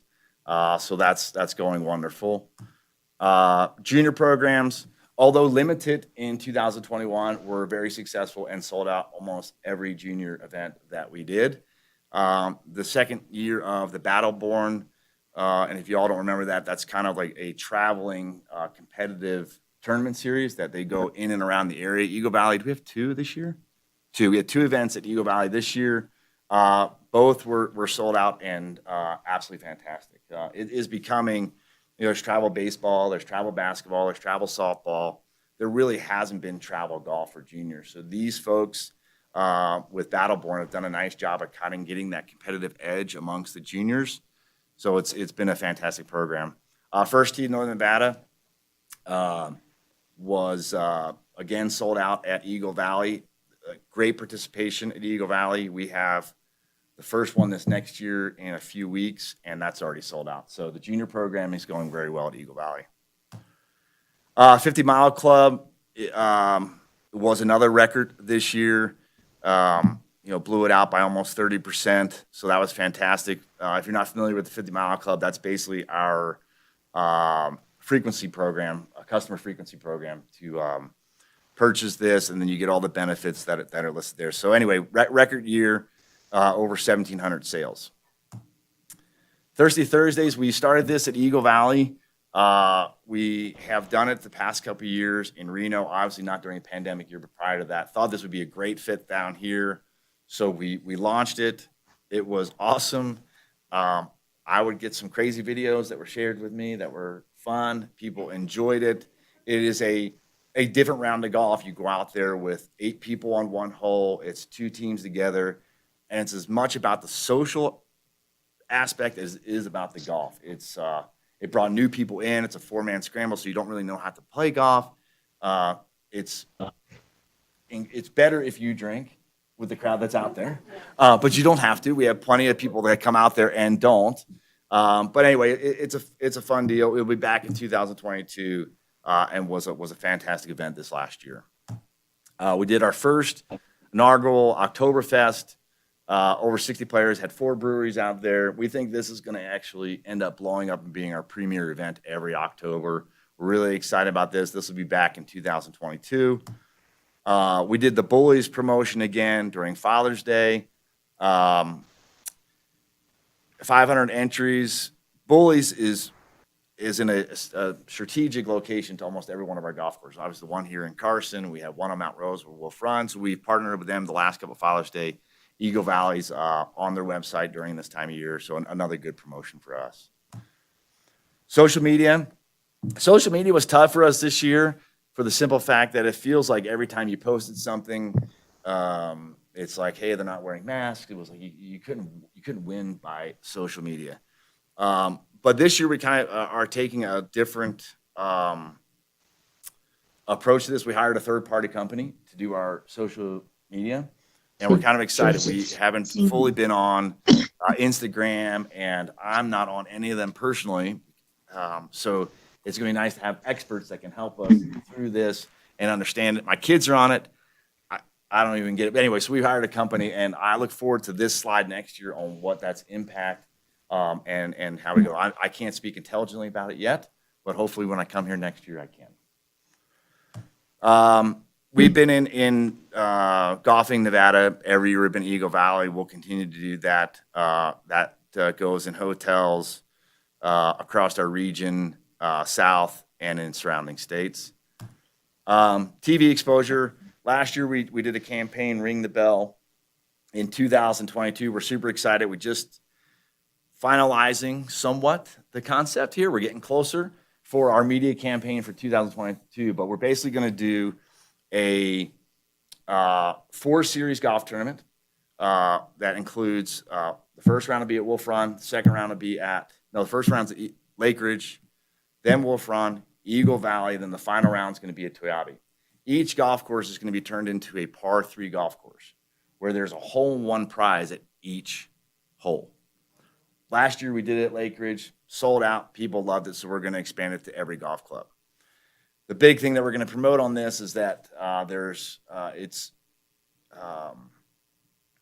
expensive, but there's insurance that in our last event on the 18th hole, everyone that participates is going to have a chance to win $1 million. So a hole-in-one. So we'll have a $1 million prize. That's going to be our campaign, our media campaign. I think it's going to get a lot of hype, and I think we'll sell out everyone, including Eagle Valley this next year. Email marketing, it's still our main source of marketing. It's the most instant, quickest, and it's not free, but it's the cheapest of all the advertising we do, and it's very effective. So we did a lot of email marketing last year. High school and local sports sponsorships. We continue to donate rounds of golf. We buy banners around the region promoting Eagle Valley. Aces game, we typically would have a booth at the Aces. This 2020, they didn't have any, obviously, spectators, so no booth there. This year, we did not do a booth. They didn't offer that, but we had a sign out in left field. We did online campaigns with them with Eagle Valley. We gave out rounds of golf to their website exposures. So it was another great partnership. They also, part of that advertising, we get a private booth 2 times a year, and we use that for employee appreciation. So it's a great relationship, and Eagle Valley's involved in that. Fred Alexander Golf Clinic came back this year, was canceled last year. We had to do it a lot differently this year. Typically, pre-COVID, we'd have over 1,000 kids out at the golf course. We got to bring bleachers from Parks and Rec. This year, we had to keep them all in. We had very specific guidelines to operate this, to keep the kiddos safe, where everyone had to stay in their own pod, had to be a certain size. We had to rotate them through. We closed the golf course and did it on the first 2 holes, as well as the driving range. A lot of organization to pull it off, but hey, it's back. It was sold out, and next year, hopefully, we get right back on track of getting everyone back out there. We'll see what the regulations are by the time we get there. But it was super successful, and it was great to have back at the club. Online reviews. Started off the year great. Eagle Valley always plays really good this time of year because the sprinklers are on. So when the sprinklers start turning on, the bunkers start getting really bad out there. So this time of year, it typically plays pretty well. People are happy with their driving distance because the ball rolls really far because the ground's frozen. So, beginning of the year was pretty positive. We got into midsummer, and look, we know that the golf course wasn't great. These comments certainly supported the golf course wasn't great. And as many negative, and you get, you look at the bottom of them, greens, tee box, and fairways in terrific shape. Fairways were not in terrific shape. I'm going to be completely honest and transparent. Not all of them were terrible, but we had many areas out there. And then, obviously, we brought on the new superintendent. He started turning things around, and I brought this one in here September 6th. Everything's great but the bunkers. And that's really what we hear online, is that for the majority of the experience, it's fantastic, but the bunkers are a serious issue at Eagle Valley, both courses. So by the numbers, just real quick, greens fees are up 7.5% compared to 2020, which is remarkable because 2020 was such a great year. 51% compared to 2019. That is just an unbelievable number for us. The first couple years we were at Eagle Valley, it was kind of like we had to put a lot of work in to get to this point. They were break-even years at best. So these numbers are absolutely celebrated in our company for Eagle Valley. Tournament fees up 62.7% compared to 2020. That's pretty misleading. The number to pay attention there is 36% compared to 2019. So we are growing our tournament business there. We have a dedicated employee that just sells golf tournaments. So we're starting to get that number back to where it was back in the day. Driving range was up. Merchandise sales, we had a great year in 2020. To see the golf shop do what it did again this year was fantastic. With TJ's support, had a lot of merchandise in there. So anyway, merchandise sales were record. Member passes is another big one for us that we've talked, even in the exception of the contract. It's grown every year, and here we are, February 1st, and we already have more members signed up in 2022 than we all did in all 2021. So we're super excited. We're getting some support, and as much as we have more people come in, we still have detractors. People aren't having people leave, but we have a lot more people coming in than are leaving. So it's fantastic. Food and beverage. There's a lot of restaurants that closed last year and over the last 2 years. So for us to do what we did in food and beverage was just remarkable. Eagle Valley, across our company, had the most impressive numbers, food and beverage wise. So it was fantastic. So financials, you can kind of see the graph there. We started December 10th, 2017, but that was kind of an emergency, come in and let's get going. When we started at the club, we had just over 20 golf carts that could make it 18 holes. There was next to no maintenance equipment. The golf course had so many inoperable sprinklers, so on and so forth. So for the first couple of years, it was kind of, hey, rebuild and let's figure this out, which, TJ's famous for saying it always takes 3 years to get to that makeup. So this graph does that. The pandemic really helped us in golf because we got a lot more people golfing, and it was a safe activity to do during that time. So 2021 was an absolute record year for us. It's a little ahead of our original projections, so it's fantastic. The good thing to part of our agreement, which we this past year have got a new contract for another 5 years, which triggered a capital infusion from us and Carson City. So by the time we give this presentation next year, we will probably have close to $250,000 invested in the capital projects, which the Duncan Golf Management is going to take care of bunkers, and the city is going to contribute on cart paths. It's not all the bunkers. We built a program that's going to take about 8 years to possibly do all the bunkers of one of the golf courses because we just don't have that capital funding. The capital funding to do the bunkers is about $600,000. But we're going to have about $100,000 that we can put into bunkers this year, and we're super excited about that. But it's been a 4-year contribution to get to that point. So that's the most exciting thing about the financials. One, when we came into Eagle Valley, our goal was to make it a win-win scenario. It wasn't a sustainable business as it was. There was no maintenance equipment. The cart fleet wasn't there. And then by March next year, Carson City will be the proud owner of a $500,000 fleet that wasn't there prior to our arrangement. So we're super proud of that. So it was a tough year operationally. Staff was super tired, but it was a record-breaking year financially, and Eagle Valley is on fire, and we're excited about 2022. And that's our presentation. Awesome. That is a great presentation. Yeah. Any questions from commissioners? Comment. Bring it. As always, I look forward to your presentations. Your enthusiasm when you present them, along with the good information, is always, I enjoy it. And I just think the transformation, the turnaround in the last 4 years of what you've done out there, the group, is just amazing. I hear very nice comments from around the community about the golf course and how people now enjoy playing out there. So thank you for what you do. Thank you very much. Almost makes me want to play golf. Let's get out there. Excellent. Other comments? Go ahead. Your presentation was really helpful, and thank you so much. And, especially when there are definitely great comments and emails about the great golf, but also, regarding the bunkers and all, and it's just very helpful to have that background knowledge as to some of the difficulties that you've had and so many employers have had in terms of staffing numbers and really having to kind of pick and choose and then dealing with weather and everything. So thank you. It was helpful. Can I ask a quick, oh, wait, Vice Chair, go ahead. Yeah, great presentation. Thank you for that. I have friends that play out there and they talk about how wonderful it is all the time. So I got to get playing more golf and riding my bike less, maybe. Thank you very much for the presentation. As far as the relationship with the city and the Parks Department, is everything's on par and you guys feel Phenomenal. good about? Yep, been Right on? super supportive the entire time. Yeah, we have a great relationship. Great, great. And that's what we want to hear. Thank you.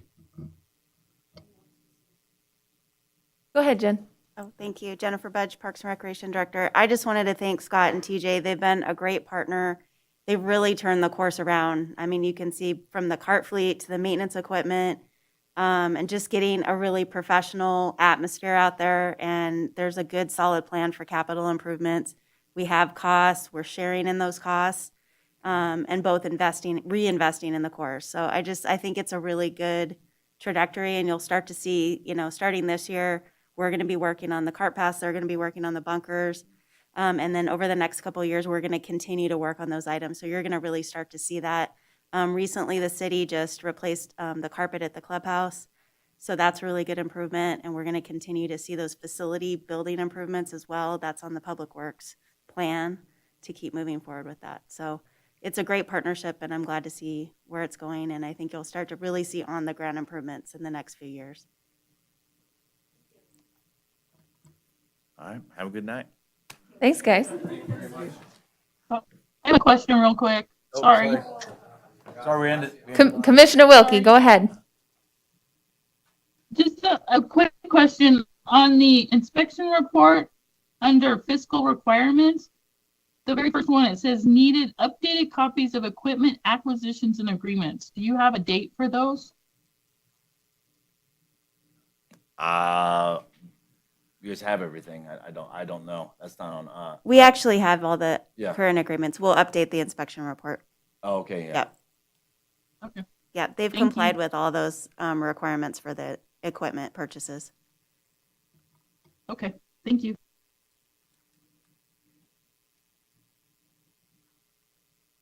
Dave, Janice, any questions from you two? All right, thanks, guys. Made me excited about golf. Have a good night. All right, that was item 7 for discussion only. We'll move on to item 8 for possible action. Discussion and possible action regarding a recommendation to the Board of Supervisors regarding the updated Ross Gold Master Plan. Ken's doing that? You don't look like a Nick Wentworth. Thank you. No, Jennifer Budge, Parks and Recreation Director. Unfortunately, Nick's under the weather, so we're going to pinch hit for him. I'm going to do my best to try to explain this really quick in a hopefully timely manner, because I know we want to move to the budget. And then any specific maintenance question, Dave is here, so he can help answer that. In 2019, you all approved and recommended to the Board of Supervisors the update to the Ross Gold Park Master Plan. We have not brought that to the Board of Supervisors yet. There was a few outstanding items we had to resolve with Land and Water Conservation Fund, which was the original funding source for the park, as well as a portion of the improvements we've done recently. There was a Nevada Belt easement that was granted from the city decades ago, and that's not in compliance with Land and Water. So we had to negotiate and work that out and make sure everything was resolved.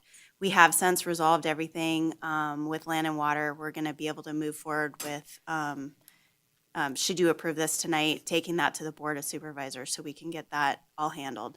The master plan that's in your packet was sent out to the same neighbors that we previously notified in 2019, and that were actively involved with the public survey that we did and everything that came forward to you. The only change that the staff is proposing is on the north end of the park, and previously you approved a plan that had an infiltration basin where the pond is. And over the last couple years, we've had pretty significant issues with the pond itself. It was originally designed as an irrigation pond. There's some background in your staff report. But it's also tied to the municipal well when they have to blow that out, and that's where the water goes. There are times when the pond needs to be empty. We've had significant algae and bacteria growth in there, which is not healthy for wildlife on a regular basis. I'm sure you've seen our neighbors, City of Reno, and what they deal with Virginia Lake and other neighboring ponds. If there's not aeration and good oxygenation for those ponds, it's really just not healthy. It wasn't designed to be a pond for wildlife, ducks, fish. We get a lot of people that introduce invasive species, koi and goldfish, and and it's just not. It's a death sentence when they do that. It's not healthy for the ducks that land in there. But if you've seen the park this last year, it really looked horrible, unfortunately, especially the turf. We've had to replace every single sprinkler head out there because it's constantly being clogged with algae and other debris from the pond, and it's just not functioning in that capacity, and that can impact the well and the city's municipal water. And that's really the primary purpose for that property. Park secondary, but is that water source and that well. So it needs to be functioning. So what we're proposing is doing a turf detention basin, very similar to like you see at Mayor's Park, Blackwell's Pond, Schultz Ranch, and where it can temporarily hold water. It can serve, as a stormwater detention basin if needed during storm events, but then it drains off and it's designed to not be filled for any long period of time. But it could have the capacity to take that the water from that well when it's flushed on a regular basis. So that's the only change in your proposed plan, updated from what you approved in 2019. You did hear a gentleman earlier that came in and commented.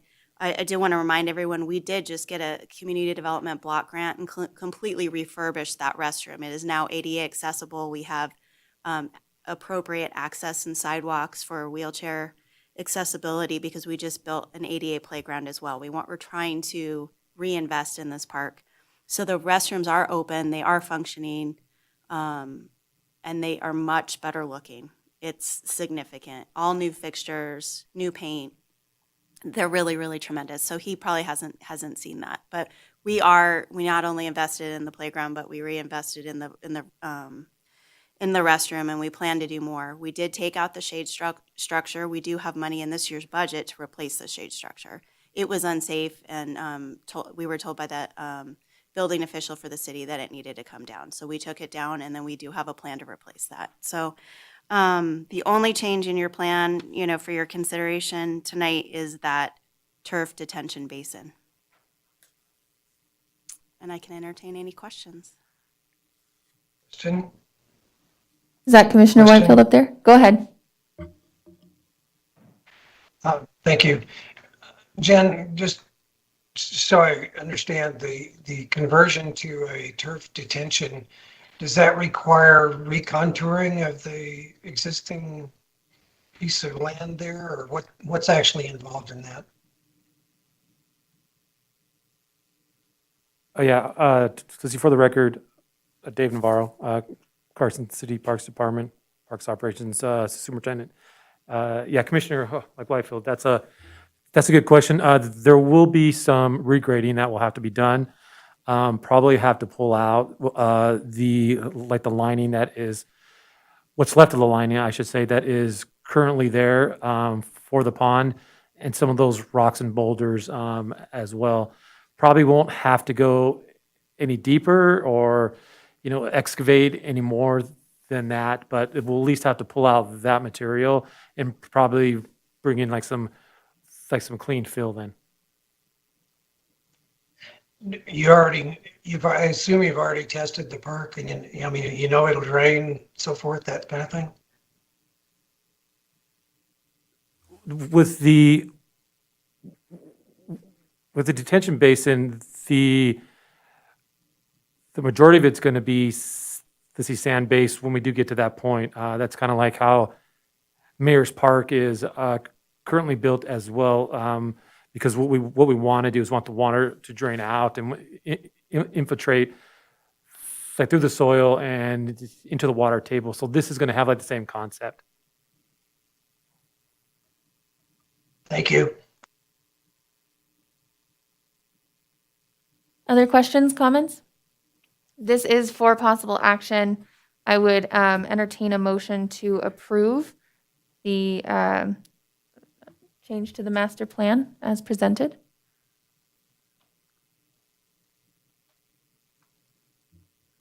I move to recommend to the Board of Supervisors approval of the Roscold Park Master Plan as presented with the updates, or this already? As presented, I think, in your attachment. Perfect, thank you.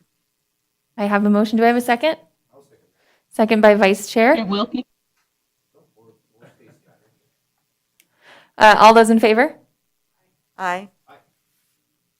Aye. Aye.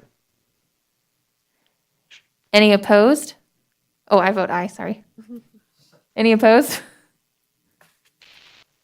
And anybody abstaining? Wonderful. That motion carries. Thank you, Jen. Could we look on the thing there and see who that gentleman was and maybe get a call from David or Jennifer and ask him, maybe there's a time of day that, or something that's going on with that restroom that he doesn't understand that's going on that you guys might need to know to keep it relative and keep it clean. Because he was pretty adamant that it was yucky. Yeah. And we have contracted out the maintenance for that restroom as well. But I did write his name down in all of his comments, and we'll try to, at least if we can't give him a call, at least figure out where he lives, and I can send him a letter and we can try to meet him Yeah, just out on reach out site. and say, hey, Yeah. maybe he can be some help to the department to find out what's going on and why he thinks that people aren't using the bathroom because it's yucky. Because Yeah. putting all that money in there and not having people use it was Yeah, absolutely. Well, I think it used to pretty bad. Well, also, if I may add, it's not the first time that we have received a call like that, and I think what it is that typically this time of year in the past that the restrooms had to be closed because they didn't have any heating source in there to keep the pipes from freezing. So we would typically close them out and we would bring in the portable restrooms, and that went on for a while till this year. So I think it's gonna have to be us getting the word out that those restrooms have been updated, and we are keeping them open year round now. So and I don't think that word has gotten out yet to a lot of people, because I have received some calls on those asking why we still have the porta potties out there, and I'm like, well, we don't anymore. Those restrooms open. They're like, oh, well, we didn't know. And so I said, yeah, typically we would this time of year, but those restrooms are open year round now. All right, well, thank you guys. Thanks for those additional comments. Moving on to item 9, which is also Jen. Discussion and possible action regarding a recommendation to the Board of Supervisors on the CIP budget request and funding priorities. Take it away, Jen. Thank you, Madam Chair. Jennifer Budge, Parks and Recreation Director. So the hot item for the night, the budget. And the Parks and Recreation Commission meetings fall a little bit wonky with the budget schedule. So tonight we'll talk about capital improvements and those requests. The April meeting will really talk about the operational budget for the city. I will take tonight, if you have any suggestions or comments or concerns on the operational side of things, let me know. I'll take some notes and get back with staff so we can work in adding those comments or suggestions into the operating budget as well. So happy to talk about that, but I didn't provide any documents for you on the operating side of the budget. So the process goes tonight, I'll get your feedback based on what we've provided you.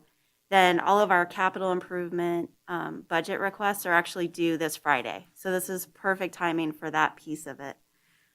You have in your packet the 5-year CIP plan, which is really a dynamic document. I don't want you to think it's like we could change it on a daily basis. I mean, it's a work in progress at best. Last year, you received a really thick 5-year CIP plan because we had a lot of items that were in the Public Works facilities budget in our plan. We've since taken that stuff out. Since they've done the facility assessments, they have really good hard schedules for deferred maintenance and for many items. So we didn't include any building type items that will be covered under facilities in your packet tonight. Those are being covered through Public Works, and which is great. We have a really good partnership now. We meet with their staff.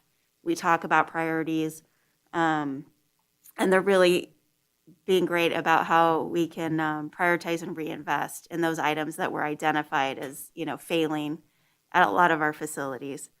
For example, on Thursday at the Board of Supervisors, they're going to consider awarding a bid for the skylights to be replaced at the pool, which is fantastic. We have not been able to fund those items, and now through the facilities assessment program, they're being able to do that. So that's just one example of many where facilities is taking the lead on those projects and park staff doesn't have to do that.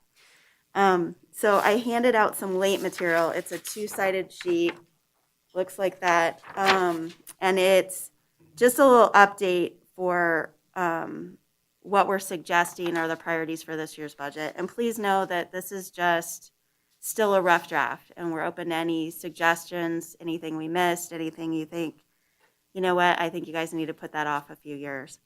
So in our budget process, we have minor requests and we have major requests, and that's sort of the two categories the city has for its assets. The minor requests are items that are under 5,000, and the major requests are anything 5,000 and over. So those minor requests, I think maybe we should start with those. Those can be kind of hopefully simple. The staff have put them in a priority already with what we think are priorities for those needs. We've been really successful in the past through the CIP process with our minor requests, as long as we typically keep it under about $50,000. Usually all of those minor requests have been funded at least the past 3 to 5 years. So to just give you an overview of some of the items, we want to put AEDs in the park ranger trucks. They're often the first on scene, oftentimes not paramedics sometimes. If someone's having an incident at a trail that's in the remote area, out one of our parks or open space areas, we want to make sure that the park rangers have the ability to try to help someone in need. So that's the need for that. The backstop replacements, you'll see that that's been in our CIP. We've been trying to slowly reinvest in backstops and then the fencing around the dugouts and those high safety issues a little bit every year. And we've been really successful trying to do that at all the sports complexes. We wanted to get some iPads for the sports staff so they can be a little more efficient, especially at Centennial when they're managing tournaments. The park rangers have requested vests for protection, especially when they go out in the canyons and remote areas. Continuing our fencing project that we keep plugging away at Lone Mountain Cemetery. That's the internal wood fencing, split rail that you'll see, just trying to dress that up and make sure we have, vehicles going the right places and not driving over graves and, where they shouldn't be. So we're slowly trying to do that every year. And then you see some maintenance equipment, edgers, saw cutters, tampers, tool replacement. That's all those small tools and supplies that are so important to our maintenance staff. The rifle and pistol range, a lot of the users have requested a flagpole. They think people will have a little more respect for the facility, actually, if we do have a flag at the location. And then that's supposed to be lightning. It's not spelled correct. Lightning detector out in the remote location. They can't really get the best cell service out there, and the storms really move in fast out there. So they wanted that as a request from staff. And then from the recreation division, purchasing 2 generators so we can help support our special events, especially like Homestead holidays. We have some real power needs out there. Bonanza, since we've expanded out through all of Mills, just being able to support those special events, vendors and other needs out there. Any questions on the minor CIPs? And then if there's anything that you think we missed, let us know. On the AEDs, is it 2,500 per device, or is that for the 3? That's for the 3. The whole thing? Okay. Yes.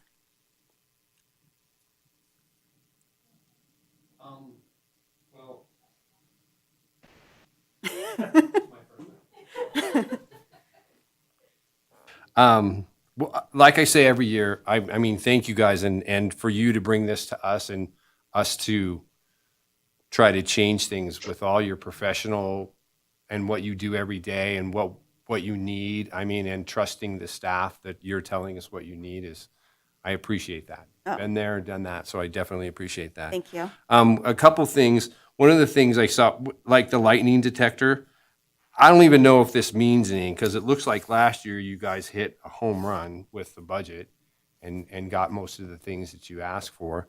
But as far as a flagpole, I would put a lot farther down than a lightning detector. As far as that lightning detector being pretty much a safety thing out there. So, and then the other thing is I mean, I want to say, is there any way we can put half the dirt that's preserving that golf course out there in this line item? Greg said that he spends about $5,000 a year just for Cinderlight to preserve the trails and so forth that are at the golf thing. I understand we need to get a maintenance agreement with them. I understand that that they need to do some prioritizing and stuff like that. But I think those numbers that they have and all those people that are coming out there and enjoying that facility, I think it'd be, I don't know, a good start. So those are my comments on the minor. So, Commissioner Kiever, do you have? Okay. Anybody out on the internet land? Dave, you want to chime in? No? Commissioner Wilkie? Go ahead, Dave. Oh, I was just gonna say, I think that's a good suggestion from Kurt. These guys, looks like they put a lot of effort into it and they've really made that into, or it's becoming a real world-class facility out there for the disc golf. And that might be, that might come under the heading of throwing of a bone at this point, but I think they've earned it. So I agree with Kurt on that.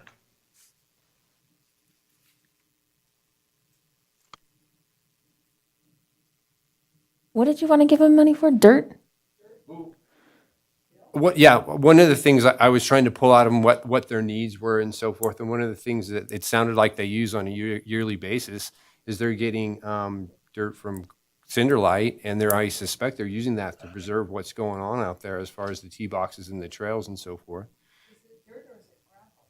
Well, I guess that would be they're the guys keeping everything together, but that was just something I heard from Greg. Perhaps Cinderlight sells lots of different things, and I summarized it. we could be a little generic about it, so that way we don't micromanage the type of material or anything like that, and we could put like small tools and supplies or whatever, and maybe it's dirt, maybe it's, I know they need some like hardware for the benches. I know there's some other things that they need that would probably fit into this category. Okay. And then the maximum request could be $4,999 because that's in that minor category. Well, thank you for your wording on that. I guess I can come up with I kind of something summarized it. that- I was trying to yeah. pull out of them what they needed, what would go the farthest for them. And I think you're right, Jennifer. I think they understand that. And I think with that, I think they heard us loud and clear that they need to organize, come prepared prior to, coming to the budget meeting saying, hey, we researched this and this is what we want as far as benches. We researched this. This is what we want for sage structures, and move it along in that kind of a direction, just like resurfacing the field, the airfield out there for the model airplanes and so forth, and them coming up with half of that. So those are the kinds of things that everybody was very receptive to in the past, and I think that's the direction that we're sending them. So, And then just so you're aware, so with each of these budget requests, with each item, we have to submit a piece of paper describing that item, the funding source we're requesting it from. There's more in-depth work, so we would have some space to be able to explain the types of tools and equipment or projects that could be done with this funding. and I'm sure Greg would love to be on that phone call, Yeah. or anybody from his organization would be love to be on that phone call. Yep. Just to get the ball rolling. I understand how that grant came in place and went through looking in the past where they were awarded the money and so forth, and a maintenance agreement and everything. I understand that, but at the same time, I don't want those guys to get discouraged and stop doing what they're doing with such a wonderful asset that we have. So. I said it, the number is, I guess, up for discussion. I don't know that anybody wants to change it. Anyway, go ahead. Do you have a suggestion where it would be in the priority list as a board? Above the flagpole. Okay. Yeah, I think I would move the lightning detector up.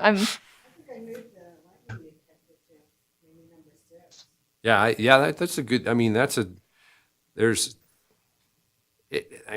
lightning, that's not very expensive, so hopefully they'll get it.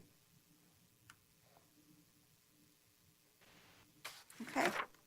That was kind of silly of me to say above the flagpole, but Oh, I get it. they're coming in late and things like that, but Yeah. so maybe at least hovering around 11 where the flagpole is. So Okay.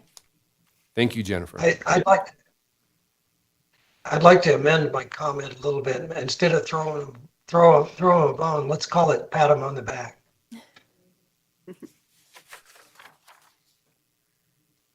Okay, should we move on to the major? What did I say as far as funding for that? I put 4,999 Oh, that's wonderful. because that would be the maximum in the minors that we could request. And that was we were discussing all the minor project requests. And we'll tell them to spend it out at 50%. They have to come up with 50%, and we'll come up with it. If they could match it, that would be amazing. Anyway. That's what we're doing with the Duncan Golf Partnership is their 10% of operating, we're matching, and we're both investing in that facility. So that's how you get facilities that become sustainable, is that reinvestment. Well, we have it on the radar. Thank you, Jennifer. Okay, thank you. So the major capital improvements, I'm not going to go through all these. I think there's probably some commissioners that would probably want to add to this list. The red items are just changes from the original attachment to your staff report, so you can see all those changes. So these are all sort of staff priorities, looking at our 5-year CIP as well. We want to replace the floor and start really reinvesting in the gym at the pool and make it a nicer place, make it more accessible. And we're looking at some grant funding sources like City of Reno did to get more adaptive exercise equipment in there because we do have a large population of people that need adaptive equipment, and there's some pretty old, outdated exercise equipment in there. Copper piping replacement, we're starting to get pinholes in a lot of the plumbing and wanting to replace that at the pool. Those are two things that were not on the facilities assessment report, so that's kind of filling those gaps. The parking lot slurry seal for the MAC, that's in the Public Works plan, so that's why we took that off, so there's not duplication in the city's budget. They're looking at restriping the parking lot there either this year or next fiscal year, and then the slurry seal would probably be a year after that. LED lighting, Bob Oldick Theater, we're actually going to the redevelopment Citizens Advisory Committee on February 7th for the items that are identified for redevelopment, and that's the LED lighting, ADA seating improvements, and then also Mills Park concrete path replacement. Those are all 3 requests we put into redevelopment, and it sounds like there's adequate funding for those projects, so I'm hoping those will be approved through redevelopment. And then we were proposing sport court resurfacing at John Mankins Park, constructing the Blackwell's Pond playground. It's currently, we just finished design for that that playground, so wanting to invest in that construction. Continuing implementing our signage master plan. There's a lot of equipment for our park maintenance and ranger staff in here, as well as computers for our maintenance building. The maintenance staff don't have adequate amount of computers to do their time cards, to do training, to do required policy reviews. So we want to be able to have like a computer cache for them to be able to do those, just like Public Works has over in their building C. Mini excavator, there's some equipment in here proposed to share with the open space budget. Mini excavators are great for trail building and a lot of erosion control, sediment work. And then wanting to purchase an electric infield groomer, that would be dedicated to Centennial, and that would really help out the recreation staff as well. It's a little easier to operate. As well as stair railings on the rifle and pistol range. Right now we have stairs up to the shooting lines, but there's no railings, and we have a lot of participants with all abilities there. We want to be able to help them. There is a ramp to be able to get up there, but some people don't want to use that ramp. It's a really long walk for people, and they'd rather be able to go up the stairs. And if we had some railings, I think it would really assist a lot of our users to the shooting lines. Are there questions on this list? Are there things that are missing? I have a question. What are we wrapping the Ranger trucks? What does that mean?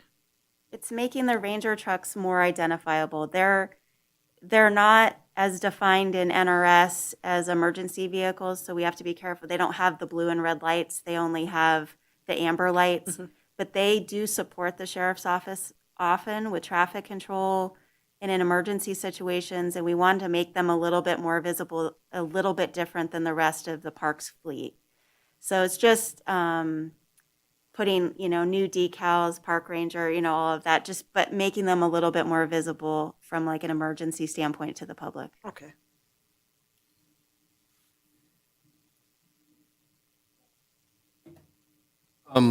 Would this be where I talked about the Gateway project and so on? That's what I. So in the last meeting, I talked about putting this on the agenda, the future agenda, and this is also this is something that I read during the November with the actual ballot. I hadn't read that in a long time for the question 18, and it clearly states on that ballot the people of Carson City and when they passed the Quality of Life Initiative really wanted the gateways and beautified and so forth.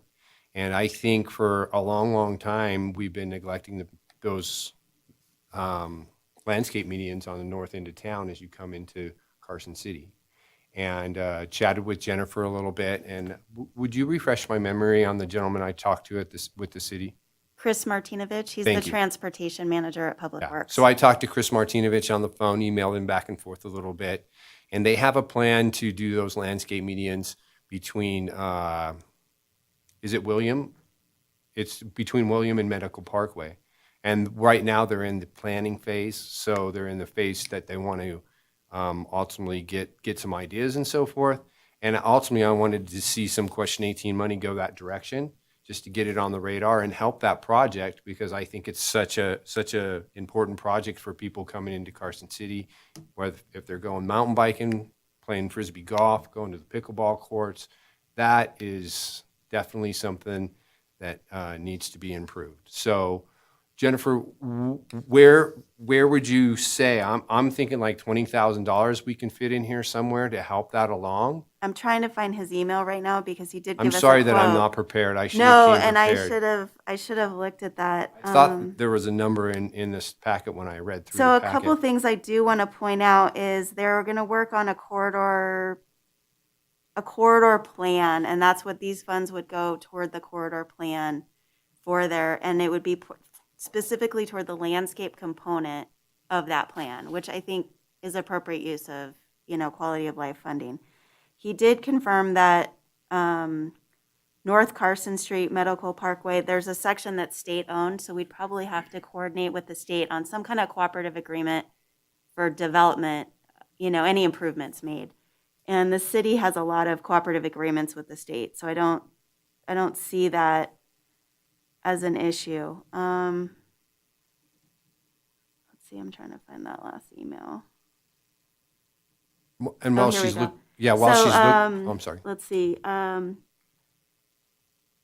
In his experience, he said the corridor studies of this magnitude, the landscaping tasks typically equal between 25 and 30,000. So that would be for the whole corridor. I don't know if you want to try to contribute to that line item or maybe a portion of that line item. I'm not sure where the rest of their funding is coming from. It's probably going through RTC and some other funding sources, but that would be the line item that we would be contributing toward. Well, I guess my question is, if that's already on the horizon and so forth, does he have funding for that? And is this in vain? And do we wait until they need money to actually put the shovels in the ground and fix those landscape medians up? It says that Campo's in development of the Unified Planning Work Team, so they've already started this. Kelly Norman's going to be heading it up in Public Works. It sounds like the corridor study would be over the next 2 years. So we could identify it for FY23. Perhaps if it doesn't move forward, we could roll it to the next fiscal year Okay. and just not spend it. But that way it might be allocated for them if they need it. And then if they don't, we could just roll it to the next fiscal year. All right, well, then that's what I'd like to do, is put $20,000 on there, unless does anybody have any comments on that or any ideas?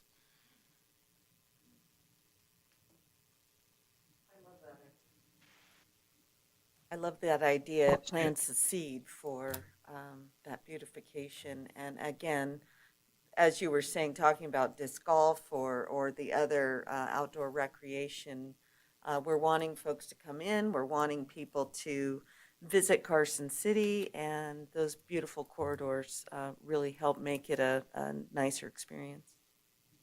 And for our citizens too. I mean, I think they deserve to come into the beautiful town that we have. Duly noted, so. yes.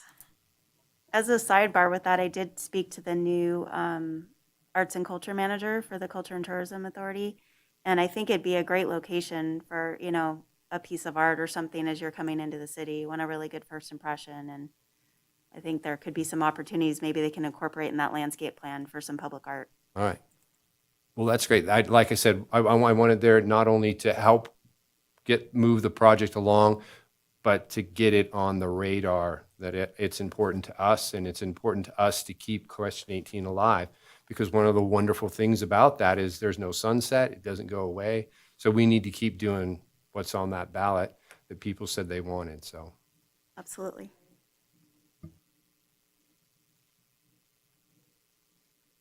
Other comments and questions? I think Dave's probably going to make a suggestion. You put the glasses on. Are you Yep. ready to say something, Dave? No, I was just looking for a little clarification on what the gateway design meant. Is it strictly landscaping? Is there signage involved, or is it just, beautification? Just Do you know that wasn't answer? completely. the way I read it is exactly that, gateway beautification. And I think that they left that term broad to use it for, like Jennifer said, for possibly art, so forth and so on. But would I be right in assuming that, Jennifer? Yeah, and I think if we're just contributing toward the landscape component of that corridor study, that will have public meetings and public comment. We could have them come here as part of their outreach and get feedback on that plan. Yeah. And that way you could see visually what's proposed. Yeah, and the next time we all drive by it, we can smile to know that we're kind of poking the bear and saying, let's get this moving down the road. So.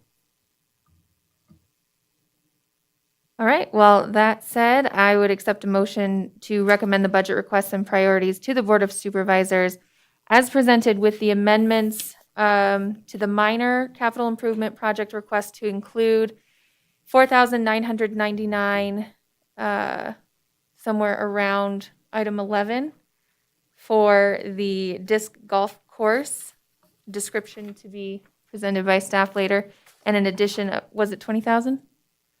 $20,000 in the major CIP request toward beautification of the gateway using quality of life capital funds. So moved. Have a motion? I'm, Would we want to say North Carson Street? For the gateway on North Carson Street. Amended motion? my motion, yes. Okay, do you have a second? Did you second that? No, I made the motion. Oh, here we are. Motion and a second. All those in favor? Aye. Aye. Any opposed? I have one question though. Oh, discussion on the motion, Commissioner Wilkie.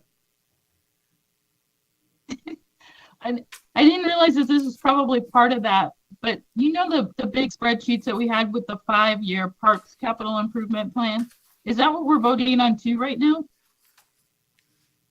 I don't think so. I think we're just doing the budget requests and priorities document. Just for fiscal year 23. So not the Oh. 5-year capital improvement plan. The 5-year plan's like a dynamic document that's always changing. If there's things missing from that document, you can let us know and we can definitely make changes or additions to that as well. But that's sort of a tool to develop these. Okay, then I'll talk to you about what I've got questions about with the email. Okay. Thanks. No problem. Thank you. I think we were voting. Anybody opposed? And anybody abstained? Motion passes. All right, we're on to item 11, member announcements. Did I skip? I skipped. No, wait. I totally skipped staff updates. I'm so sorry. Item 10. Keeping my ego small, right? Okay, staff updates.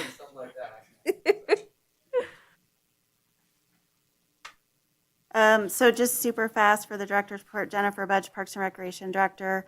I just want to say that we have one full-time opening right now in park maintenance, which is great. We used to have 4, so we're plugging away at that. And then just about every seasonal position in the department that we have has openings. So whether it's sports, recreation, youth, aquatics, we still desperately need seasonal workers. So there's a lot of great opportunities.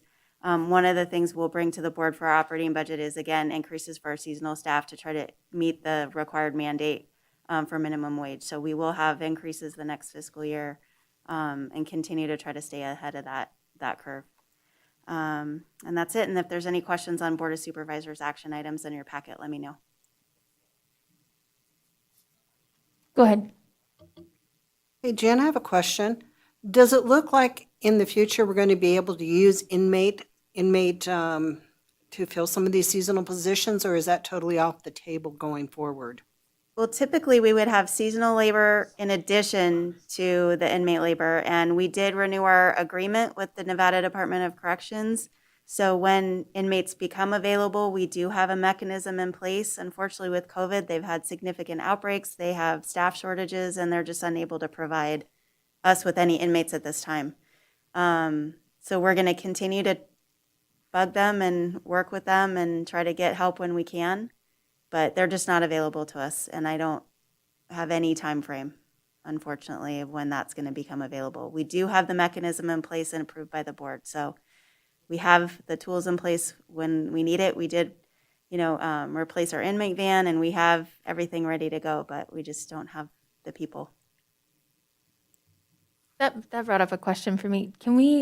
Can people do this as like community service? If you're, if you happen to be a juvenile who is sentenced to community service, which may or may not have happened in my past, then do your community service through the park system. That in the past, we also have hopefully some access. Dave and I are going to be meeting with the sheriff's office in the next couple of weeks, to trustees that are maybe in the jail and things like that through, their work leader.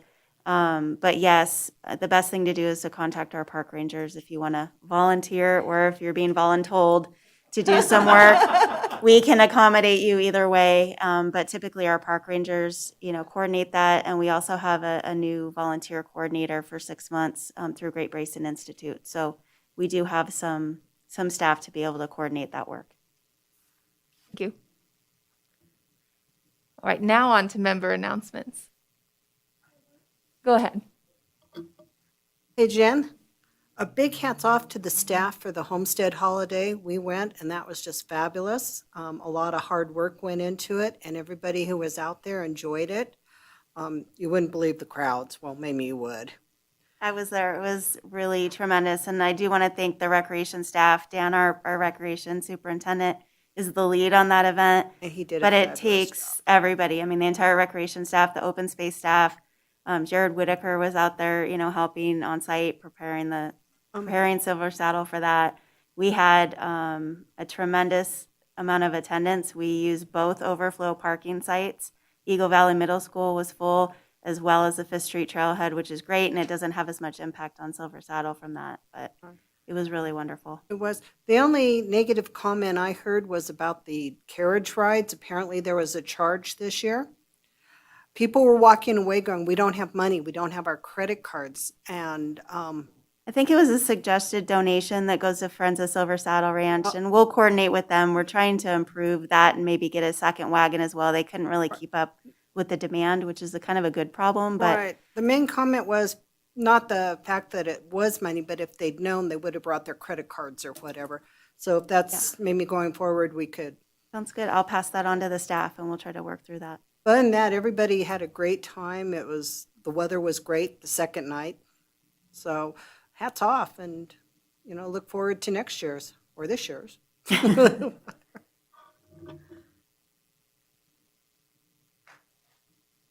Other announcements? Okay. I have some. Oh, Dave, go ahead. Okay, thank you. I know you'd all be disappointed if we didn't mention pickleball, so I have a couple of items to talk about. We have another opportunity this year to host the second Level Up Pickleball Camp at Mills Park, and that's currently tentatively scheduled for late May. And we're hoping to do that as a fundraiser so that we can get some of the rental fees, or maybe all of them, to go into our pickleball project fund with FCCPR. So that's a really exciting development. We also have on the calendar right now our Spring Fling Pickleball Tournament, which was postponed because of COVID for the last 2 years. So we're hoping to do that on April 30th at the MAC. And so any of you that want to hone your skills and sign up for that, get prepared for seeing that announcement to come out very soon. And as always, I want to always mention Parks and Rec staff and Director Budge and their support for everything that we try to do with pickleball. We've got, I think, a pretty good program going, and I know we hear from players in Reno. We have a lot of players coming from Reno, Dayton, Fallon, Gardnerville, Minden Gardnerville, down from the lake. We get a lot of players from all over. I'm still getting calls several times a week for out-of-towners that are coming in. So I think that's kind of similar to the disc golf thing. We know we're bringing tourists and money in here because of some of the facilities we have like that we've developed. So we really appreciate the support that we're getting from Parks and Rec, and looking forward to expanding the program and going on to bigger and better things. So thank you. Thank you. Oh, go ahead. And kudos on Parks and Rec, the Facebook page.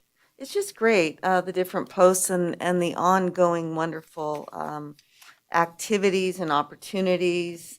And yeah, just well done. I share them a lot.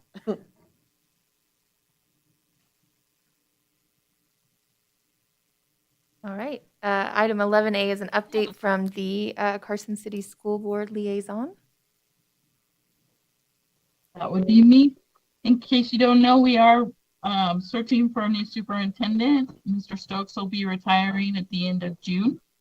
They have had the first round of the 6 applicants. There's still time to put in public comment on those applicants up until tomorrow.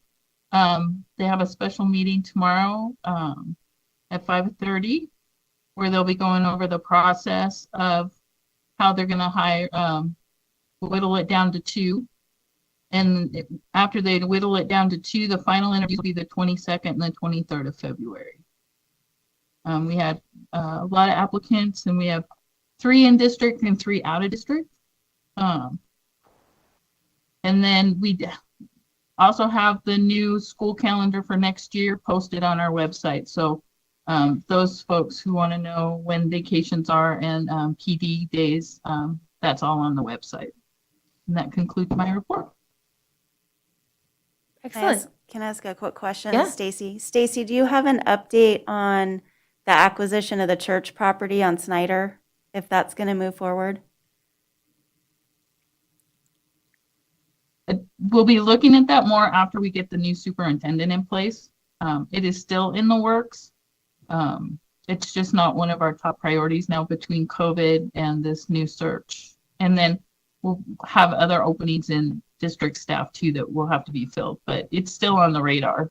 Okay. The reason I ask is because that impacts our secondary access to Pete Livermore Sports Complex, and we have that in the budget to start designing that this next fiscal year. And if we're able to go through the church property, it would be significantly less expensive, and it would also benefit the school district to combine that access if we could. Thanks, So when Stacey. are you guys thinking of doing that? Well, we already got our cultural clearances on the property, which is great. So we're putting in this, you saw in that last budget item that we had put some money in there for design.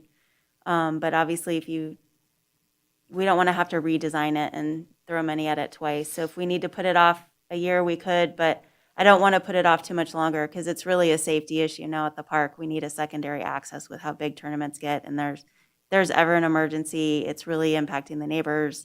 We need 2 safe ways in and out of that park. Okay. Thank you.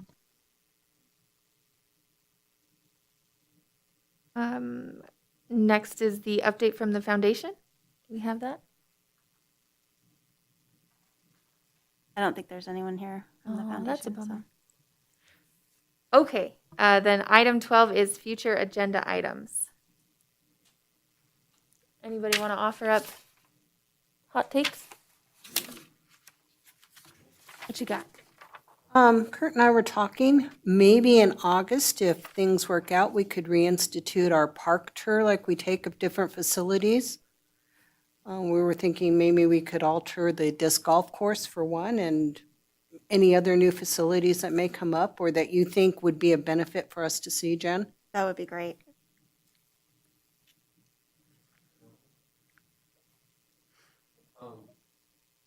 Jen, we are also going to do, it was in the last year, just a get together, We were going to do the board development retreat. board and then development retreat get We had a together. little peak in COVID, so we kind of put it Yeah. off. But I'll get back with Lindsay and the rest of the staff, and we'll try to get that on the calendar.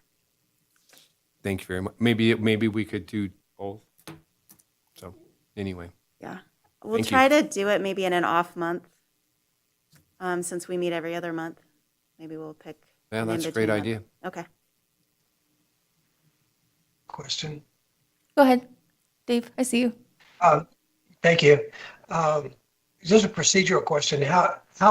I'm not familiar, I don't think I know how the park programs of the month are selected. This was a really good presentation this time, and it got me to thinking about, of course, my favorite stuff. So I'm wondering, how do you get to be the park program of the month?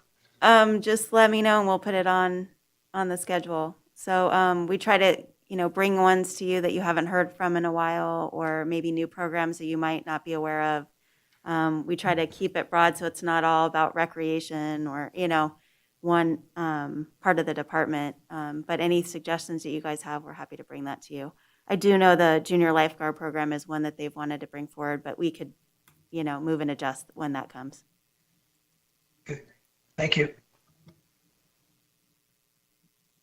Can I add on that, on the junior lifeguard program, would it be possible to just get like a quick update from the pool overall? I know there were some comments at the meeting before this one about, like the website wasn't up to date. So just like a general, and I know they're redoing the top pool. So if they could do like one slide on our pool's super cool now, and here's our junior lifeguards. That would be awesome. Yeah, we could have them just do a quick aquatics update, maybe overall about programming and, obviously the pool operation is a little different right now with all the COVID regulations, but we could talk about maybe attendance and construction and all the projects going on. And we're hoping to resurface the outdoor pool as well. We have the funding in this budget. So that way all 4 of our pools have been resurfaced within the last 5 years, which is great.